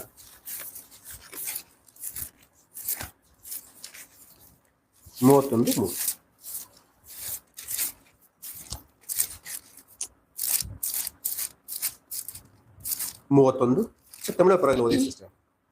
ನೀನೇ ನನ್ನ ಬಂಡೆಯು ಕೋಟೆಯೂ ಆಗಿದ್ದೀಯಲ್ಲ, ಆದ್ದರಿಂದ ನಿನ್ನ ಹೆಸರಿನ ನಿಮಿತ್ತ ದಾರಿ ತೋರಿಸಿ ನನ್ನನ್ನು ನಡೆಸು. ನೋಡ್ರಿ, ದೇವ ನೀ ನನಗೆ ಬಂಡೆಯಾಗಿದ್ದೀಯಾ, ನೀ ನನಗೆ ಕೋಟೆಯಾಗಿದ್ದೀಯಾ. ಸೌಲ ದಾವಿದನ ಸಾಯಿಸ್ಬೇಕಂತ ಹುಡುಕ್ತಾ ಇರ್ತಾರೆ, ಆದ್ರೆ ಒಂದು ಸಾರಿ ಕೂಡ ದಾವಿದನನ್ನ ಸೌಲನ ಕೈಗೆ ಸಿಕ್ಕಿ ಒಪ್ಪಿಸಿಕೊಡುವಂತ ಪ್ರಯತ್ನ ದೇವ್ರು ಮಾಡ್ಲಿಲ್ಲ. ಪ್ರತಿ ಸಂದರ್ಭದಲ್ಲೂ ಕೂಡ ದಾವಿದನಿಗೆ ಆಶ್ರಯ ದುರ್ಗವಾಗಿದ್ದು ಕಾಪಾಡುವಂತ ಪ್ರಯತ್ನವನ್ನು ದೇವ್ರು ಮಾಡಿದ್ರು. ಯಾಕೆ ಗೊತ್ತಾ? ದಾವಿದ ದೇವರ ಪಕ್ಷದಲ್ಲಿ ನಿಂತ್ಕೊಂಡ ಪ್ರಿಯರೇ, ನೀತಿವಂತರಾಗಿ ದೇವರಿಗೋಸ್ಕರವಾಗಿ ದೇವ್ರು ಜೀವಿಸುವಂತ ಪ್ರಯತ್ನ ಮಾಡ್ದ. ಆತ ಒಂಟಿಯಾಗಿದ್ರು ಕೂಡ ದೇವರೊಟ್ಟಿಗೆ ಕನೆಕ್ಷನ್, ದೇವರೊಟ್ಟಿಗೆ ಮಾತಾಡ್ತಿದ್ದ, ದೇವರಿಗೆ ಹಾಡನ್ನ ಹಾಡ್ತಿದ್ದ, ದೇವರ ಆರಾಧನೆ ಮಾಡುವಂತ ಪ್ರಯತ್ನ ಮಾಡ್ತಿದ್ದ, ಯಥಾರ್ಥವಂತನಾಗಿದ್ದ. ಅದಕ್ಕೆ ದೇವರು ಆತನ ಜೀವನದಲ್ಲಿ ಎಷ್ಟು ಉನ್ನತವಾದ ಕಾರ್ಯಗಳನ್ನು ಮಾಡಿದ್ರು ಅನ್ನೋದನ್ನ ಬೈಬಲ್ ಓದುವಾಗ ನಮ್ಗೆ ಸ್ಪಷ್ಟವಾಗಿ ಅರ್ಥ ಆಗುತ್ತೆ ಪ್ರಿಯರೇ. ಅಂದ್ರೆ ಇಲ್ಲಿ ಭಕ್ತ ಇನ್ನೂ ಅನೇಕ 71ನೇ ಕೀರ್ತನೆ 3ನೇ ವಚನದಲ್ಲಿ, 62ನೇ ಕೀರ್ತನೆ 2ನೇ ವಚನ ನೋಡ್ಕೊಳ್ತಾ ಬಂದ್ರೆ ಅಲ್ಲಿ ನಮ್ಗೆ ಅರ್ಥ ಆಗೋದೇನಂದ್ರೆ, ಅದನ್ನ ಹೇಳ್ತಾನೆ, ದೇವ್ರೆ ನೀನ್ ನನಗೆ ಬಂಡೆಯಾಗಿದ್ದೀಯಾ, ನೀನ್ ನನಗೆ ಕೋಟೆಯಾಗಿದ್ದೀಯಾ, ನೀನ್ ನನಗೆ ಆಶ್ರಯದುರ್ಗವಾಗಿದ್ದೀಯಾ ಸ್ವಾಮಿ. ದೇವ್ರೆ ನೀನೇ ನನಗೆ ಎಲ್ಲಾ ಎಂಬುದಾಗಿ ಅದನ್ನ ಹೇಳ್ಕೊಳ್ತಾ ಬರ್ತಾನೆ ಪ್ರಿಯ. ಅಂದ್ರೆ ಯಾರು ದೇವರ ಪಕ್ಷದಲ್ಲಿ ನಿಂತ್ಕೊಂಡು ದೇವರಿಗಾಗಿ ಇವತ್ತು ಹಿಂಸೆಗಳು ಅನುಭವಿಸ್ತಾ ಇದ್ದಾರೋ, ಯಾರು ದೇವರಿಗೋಸ್ಕರವಾಗಿ ಅವಮಾನಗಳು ಎದುರಿಸ್ತಾ ಇದ್ದಾರೋ, ದೂಷಣೆಗಳಿಗೆ ಒಳಗಾಗ್ತಾ ಇದ್ದಾರೋ, ನೀವ್ ಯಾರು ಕೂಡ ಭಯಪಡುವಂತ ಅವಶ್ಯಕತೆ ಇಲ್ಲ. ನಮ್ಮ ಪಕ್ಷದಲ್ಲಿ ದೇವರು ಯಾವತ್ತಿಯೂ ಕೂಡ ಇರ್ತಾನೆ. ಅದನ್ನ ಯಾವತ್ತೂ ಕೂಡ ನಮ್ಮನ್ನ ಬಿಟ್ಟುಕೊಡುವಂತ ವ್ಯಕ್ತಿ ಅಲ್ವೇ ಅಲ್ಲ. ಯೇಸುವೆ ಮರಣದಲ್ಲಿ ಇರುವಾಗಲೇ ಬಿಟ್ಕೊಡ್ಲಿಲ್ಲ ತಾಯಿಯನ್ನ, ತನಗೋಸ್ಕರ ತಾಯಿ ಬಿಟ್ಕೊಡ್ಲಿಲ್ಲ. ಇವತ್ತು ಆತನ ರಾಜಾದಿರಾಜನಾಗಿ ಸರ್ವಲೋಕಗಳ ಯಜಮಾನನಾಗಿ ಎಲ್ಲಿದ್ದಾನೆ? ಪರಲೋಕದ ಮಹಿಮಾ ಸಿಂಹಾಸನದಲ್ಲಿರುವಾಗ ಆತನ ಮಕ್ಕಳಾಗಿ ಆತನಿಗೋಸ್ಕರ ನಿಂತ್ಕೊಳ್ಳುವಾಗ ನಮ್ಮನ್ನು ಬಿಟ್ಕೊಡ್ತಾರ? ಖಂಡಿತವಾಗ್ಲೂ ಬಿಟ್ಕೊಡ್ತಾರೆ. ಅದಕ್ಕೆ ಭಕ್ತ ಹೇಳ್ತಾನೆ, ನಿನ್ನ ಹೆಸರಿನ ನಿಮಿತ್ತ ನನಗೆ ದಾರಿ ತೋರಿಸು ಅಂತ. ಅಂದ್ರೆ ಆತನು ತನ್ನ ನಾಮ ಘನತೆ ನಿಮಿತ್ತವಾಗಿ ಏನ್ ಮಾಡ್ತಾನೆ? ತನ್ನ ಮಕ್ಕಳಿಗೆ ಆಶ್ರಯವಾಗಿ ನಿಂತು ಮಾರ್ಗವನ್ನ ತೋರಿಸುವಂತ ಪ್ರಯತ್ನವನ್ನ ಮಾಡ್ತಾರೆ. ಹಲ್ಲೆಲೂಯಾ. ಎಷ್ಟು ಒಳ್ಳೆಯ ದೇವ್ರಲ್ವಾ, ಎಷ್ಟು ಒಳ್ಳೆ ದೇವ್ರಲ್ವಾ. ನನ್ಗೆ ಅನಿಸ್ತಾ ಇರುತ್ತೆ, ಪದೇ ಅನಿಸ್ತಾ ಇರುತ್ತೆ, ದೇವ್ರೆ ನಿನ್ನ ಹಾಗೆ ಯಾರಾದ್ರೂ ಈ ಲೋಕದಲ್ಲಿ ಪ್ರೀತಿ ಮಾಡ್ಲಿಕ್ಕೆ ಸಾಧ್ಯನಾ ಅನ್ನುವಂಥ ಪ್ರಶ್ನೆ ನಂಗೆ ಅನೇಕ ಸಾರಿ ಬರುತ್ತೆ. ಅದಕ್ಕೆ ಉತ್ತರ ಏನು ಗೊತ್ತಾ? ಯಾರು ಇಲ್ಲ ಅನ್ನೋದು. ಯಾರು ಇಲ್ಲ ಅನ್ನೋದು. ಯಾಕಂದ್ರೆ ಒಂದು ಕ್ಷಣವಾದ ಬಿಟ್ಟಿರ್ತಾರ ಅಂದ್ರೆ ಒಂದು ಕ್ಷಣವೂ ಕೂಡ ಆತ ನಮ್ಮನ್ನು ಬಿಟ್ಟು ಇರುವಂತಹ ದೇವರಲ್ವೇ. ಅದಕ್ಕೆ ನೋಡ್ರಿ, ನಾವು ಯೆಶಾಯ ಪ್ರವಾದನೆ ಗ್ರಂಥ 49:16 ನೋಡ್ತೇವೆ, ಈಗೋ ನಿನ್ನನ್ನು ನನ್ನ ಅಂಗೈಗಳಲ್ಲಿ ಚಿತ್ರಿಸಿಕೊಂಡಿದ್ದೇನೆ, ನಿನ್ನ ಪೌಳಿ ಗೋಡೆಗಳು ನನ್ನ ಕಣ್ಣೆದುರಲ್ಲಿ ಇವೆ ಅಂತ ಮಾತನ್ನ ಹೇಳ್ತಾ ಆತ ಏನ್ ಮಾಡಿದಾನೆ? ತನ್ನ ಅಂಗೈಯಲ್ಲಿ ನಮ್ಮನ್ನು ಕೆತ್ತಿಕೊಂಡಿದ್ದಾನಂತೆ. ಅದರ ಅಂಗೈಯಲ್ಲಿ ನಾವಿದ್ದೀವಂತೆ. ಆತ ನಮ್ಮನ್ನು ನೋಡ್ತಾ ಇದ್ದಾನೆ, ನನ್ನ ಮಗ ಹೇಗಿದ್ದಾನೆ, ಏನ್ ಮಾಡ್ತಿದ್ದಾನೆ, ಆತನ ಎಂತ ಜೀವನ ಜೀವಿಸ್ತಾ ಇದ್ದಾನೆ ಎಂಬುದಾಗಿ. ಪ್ರೀತಿಯ ದೇವರ ಮಕ್ಕಳೇ, ಅಂದ್ರೆ ಯೇಸು ಸ್ವಾಮಿ ಅವರಿಗೋಸ್ಕರವಾಗಿ ನಿಲ್ಲುವ, ಆತನಿಗಾಗಿ ಜೀವಿಸುವಂತ ಮಕ್ಕಳ ವಿಷಯದಲ್ಲಿ ಆತನ ಉನ್ನತವಾದ ಆತನ ರಕ್ಷಣೆಯನ್ನ, ಆಶ್ರಯವನ್ನ ಯಾವಾಗ್ಲೂ ಕೂಡ ಆತನ ಏನ್ ಮಾಡ್ತಾನೆ? ಒದಗಿಸಿ ಕೊಡ್ತಾನೆ ಎನ್ನುವಂತ ವಿಷಯವನ್ನ ನಾವಿಲ್ಲಿ ಅರ್ಥ ಮಾಡ್ಕೊಳ್ಬೇಕು ಪ್ರಿಯ. ಮೊದಲನೇ ವಿಷಯ, ಕಲ್ವಾರಿ ಶಿಲುಬೆಯ ಮೂಲಕವಾಗಿ, ಆ ಶಿಲುಬೆಯಲ್ಲಿ ನುಡಿದ 3ನೇ ಮಾತಿನ ಮೂಲಕವಾಗಿ ನಾವು ಕಲಿಯುವಂತ, ಆತನ ಹೇಳುವಂತ ಮೊದಲನೇ ಪಾಠ ಏನಪ್ಪಾ ಅಂತ ಹೇಳಿದ್ರೆ, ತಂದೆ ತಾಯಿಗಳಿಗೆ ಒಂದು ಸಮಯ ಬರುವ ಒಂದು ಆಶ್ರಯದ ಅವಶ್ಯಕತೆ ಇರುತ್ತೆ, ಒಂದು ಆಧಾರ ಬೇಕಾಗುತ್ತೆ. ಆ ಆಧಾರವಾಗಿ ಮಕ್ಕಳು ನಿಂತ್ಕೊಳ್ಬೇಕು ಎನ್ನುವಂತಹ ಒಂದು ಸಂದೇಶವನ್ನ ಯೇಸು ಜಗತ್ತಿಗೆ ಕೊಡ್ತಾ ಇದ್ದಾರೆ. ಒಂದು ವೇಳೆ ತನ್ನ ತಂದೆ ತಾಯಿಗಳನ್ನು ಯಾರು ಸನ್ಮಾನ ಮಾಡೋದಿಲ್ವೋ, ತನ್ನ ತಂದೆ ತಾಯಿಗಳ ಕುರಿತಾಗಿ ಯಾರು ಯೋಚನೆ ಮಾಡೋದಿಲ್ವೋ, ತಂದೆ ತಾಯಿಗಳನ್ನು ಯಾರು ಗೌರವಿಸುವುದಿಲ್ವೋ, ಅವರನ್ನ ಆರೈಕೆ ಮಾಡದೆ ಬಿಟ್ಟು ಬಿಟ್ರೆ ಅಂತವರ ಜೀವಿತದಲ್ಲಿ ಎಂತಹ ಒಂದು ಶಿಕ್ಷಣ ಬರಮಾಡ್ತೀನಿ ಅನ್ನೋದನ್ನು ಕೂಡ ದೇವರು ವಾಕ್ಯದ ಮೂಲಕ ಹೇಳಿದ್ದಾರೆ. ಎರಡನೇ ವಿಷಯ, ತನಗಾಗಿ ನಿಂತುಕೊಳ್ಳುವಂತ, ತನಗಾಗಿ ಬರುವಂತಹ ತನ್ನ ಮಕ್ಕಳನ್ನ ದೇವರು ಎಂದಿಗೂ ಕೂಡ ಬಿಟ್ಟು ಕೊಡೋದಿಲ್ಲ ಎನ್ನುವಂತ ಸಂದೇಶವನ್ನು ಕೂಡ ಕಲ್ವಾರಿ ಶಿಲುಬೆಯಲ್ಲಿ ಆತನ ಮರಣದಲ್ಲಿ ಇದ್ದಾಗಲೂ ಕೂಡ ಆತನು ನಮಗೆ ಕೊಡುವಂತ ಪ್ರಯತ್ನವನ್ನ ಮಾಡ್ತಾ ಇದ್ದಾನೆ. ಇದು ಎರಡನೇ ವಿಷಯ. ನಾವು ಮೂರನೇ ವಿಷಯವನ್ನ ನಾವು ಬರುವ ವಾರದಲ್ಲಿ ಧ್ಯಾನ ಮಾಡುವಂತ ಪ್ರಯತ್ನವನ್ನ ಮಾಡೋಣ. ಪ್ರೀತಿಯ ದೇವರ ಮಕ್ಕಳು, ಆತನ ಕಲ್ವಾರಿ ಶಿಲುಬೆ ಯಾರಿಗೋಸ್ಕರ ಅಂದ್ರೆ ನನಗೋಸ್ಕರವಾಗಿ, ನಿನಗೋಸ್ಕರವಾಗಿ. ಆತನ ರಕ್ತ ಸುರಿಸಿದ ಯಾರಿಗೋಸ್ಕರ ಅಂದ್ರೆ ನನಗೋಸ್ಕರವಾಗಿ, ನಿನಗೋಸ್ಕರವಾಗಿ. ಇವತ್ತು ಆತನ ಪ್ರೀತಿ ಯಾರಿಗೋಸ್ಕರ ಅಂದ್ರೆ ನನಗೋಸ್ಕರವಾಗಿ, ನಿನಗೋಸ್ಕರವಾಗಿ. ದೇವರ ನಾಮಕ್ಕೆ ಮಹಿಮೆ. ನಾವು ಆಲೋಚನೆ ಮಾಡೋಣ. ಇವತ್ತು ನಮ್ಮ ಅಪ್ಪ ಅಮ್ಮನ ವಿಷಯದಲ್ಲಿ ನಾವು ಯಾವ ರೀತಿ ಯೋಚನೆ ಮಾಡ್ತಿದ್ದೇವೆ ಎಂಬುದಾಗಿ ಯೋಚನೆ ಮಾಡೋಣ. ಯಾಕಂದ್ರೆ ದೇವ್ರ ವಾಕ್ಯ ಹೇಳ್ತಿದೆ, ಅವ್ರು ಏನೇ ಆಗಿರ್ಲಿ, ನೀನ್ ನೋಡ್ಕೊಳ್ತೇ ಹೋದ್ರು, ನಿನ್ಗೆ ಆಸ್ತಿ ಇಟ್ರು ಇಡದೆ ಹೋದ್ರು, ಏನೇ ಆದ್ರೂ ಕೂಡ ಅಪ್ಪ ಅಮ್ಮನ ಜವಾಬ್ದಾರಿ ನಿನ್ನದೇ. ಯಾಕಂದ್ರೆ ನಿನ್ಗೆ ಜನ್ಮ ಕೊಟ್ಟಿದಾರಲ್ವಾ, ಇಷ್ಟು ವರ್ಷ ನೀನು ಬೆಳೆಸಿದಾರಲ್ವಾ, ಅದಕ್ಕೆ ಬದಲಾಗಿ ನೀನು ಏನ್ ಕೊಡ್ಲಿಕ್ಕೆ ಸಾಧ್ಯ? ಅವ್ರಿಗೆ ಏನ್ ಕೊಡ್ಲಿಕ್ಕೂ ಸಾಧ್ಯವಾಗಲ್ಲ. ಮಕ್ಕಳು ಅದಕ್ಕೆ ಹೇಳ್ತಾರೆ, ತಾಯಿಯ ಋಣವನ್ನ ತಂದೆ ಋಣವನ್ನು ತೀರ್ಸಕ್ ಸಾಧ್ಯವಿಲ್ಲ ಎಂಬುದಾಗಿ ಲೋಕಸ್ಥರು ಹೇಳ್ತಾರೆ. ಅದು ಸ್ವಲ್ಪ ಮಟ್ಟಿಗೆ ನಿಜಾನೇ. ಯಾಕೆ ಹೇಳ್ರಿ, ಅವರು ಮಾಡಿದ ತ್ಯಾಗ, ಆ ಪ್ರೀತಿ ಇದೆಯಲ್ಲ, ಅದು ಬಹಳಷ್ಟು ಶ್ರೇಷ್ಠವಾಗಿರುವಂತದ್ದು. ಹಾಗಾಗಿ ಮಕ್ಕಳಾಗಿರುವಂತ ನಮಗೆ ದೇವ್ರು ಹೇಳ್ತಾರೆ, ನಿನ್ನ ಅಪ್ಪ ಅಮ್ಮನನ್ನ ನೀನ್ ನೋಡ್ಕೋ, ಅವ್ರ ಪ್ರೀತಿ ಮಾಡು, ಆರೈಕೆ ಮಾಡು, ಅವರನ್ನ ಏನ್ ಮಾಡು, ಗೌರವಿಸು ಅಂತ. ಹಾಗೆ ಎರಡನೇದಾಗಿ ಹೇಳ್ತಾರೆ, ನೀನ್ ನನಗಾಗಿ ಬರ್ತಿದೀಯಲ್ಲ, ನಾನು ನಿನ್ ಯಾವತ್ತಿಗೂ ಬಿಟ್ಕೊಡಲ್ಲ, ನೀನು ಯಾವತ್ತಿಗೂ ಕೂಡ ಅನಾಥನಾಗಿ ಬಿಟ್ಟು ಹೋಗೋದಿಲ್ಲ. ಅದಕ್ಕೆ ಏಸಪ್ಪ ಹೇಳ್ತಾರೆ ಶಿಷ್ಯರಿಗೆ, ನಾನು ಹೋಗ್ತಾ ಇದ್ದೇನೆ, ನಿಮ್ಮ ಅನಾಥರಾಗಿ ಬಿಟ್ಟು ಹೋಗೋದಿಲ್ಲ, ನಾನು ಹೋದ್ಮೇಲೆ ನಿಮಗೆ ಸಹಾಯಕನ ಕಳಿಸ್ಕೊಡ್ತೇನೆ ಎಂಬುದಾಗಿ ಹೇಳ್ತಾ ನಮಗೆ ಪರಿಶುದ್ಧಾತ್ಮ ದೇವರನ್ನ ಭೂಮಿಗೆ ನಮಗೋಸ್ಕರವಾಗಿ ಕಳಿಸಿಕೊಟ್ಟು ಇವತ್ತು ಪರಿಶುದ್ಧಾತ್ಮ ನಮಗೆ ಸಹಾಯಕರಾಗಿ ನಿಂತು ನಮ್ಮ ಜೊತೆಯಲ್ಲಿ ಕೆಲಸವನ್ನ ಮಾಡ್ತಾ ಇದ್ದಾರೆ. ಅಷ್ಟು ಉನ್ನತವಾದ ಪ್ರೀತಿ ಆತಂದು. ಇದು ಕಲ್ವಾರಿ ಶಿಲುಬೆಯಲ್ಲಿ ಯೇಸು ಸ್ವಾಮಿ ನುಡಿದ 3ನೇ ಮಾತಿನ ಮೂಲಕ ನಾವು ಕಲಿಯುವಂತ ವಿಷಯಗಳು. ದೇವ್ರ ನಾಮಕ್ಕೆ ಮಹಿಮೆ ಉಂಟಾಗ್ಲಿ. ಈ ಮಾತುಗಳನ್ನು ದೇವರು ಉನ್ನತವಾಗಿ ಆಶೀರ್ವದಿಸಲಿ ಎಂಬುದಾಗಿ ಹೇಳ್ತಾ ನನ್ನ ಮಾತನ್ನು ಮುಗಿಸ್ತಾ ಇದ್ದೇನೆ. 3ನೇ ವಿಷಯ ನಾವು ಬರುವ ವಾರ ನೋಡುವಂತ ಪ್ರಯತ್ನವನ್ನು ಮಾಡ್ತೀವಿ.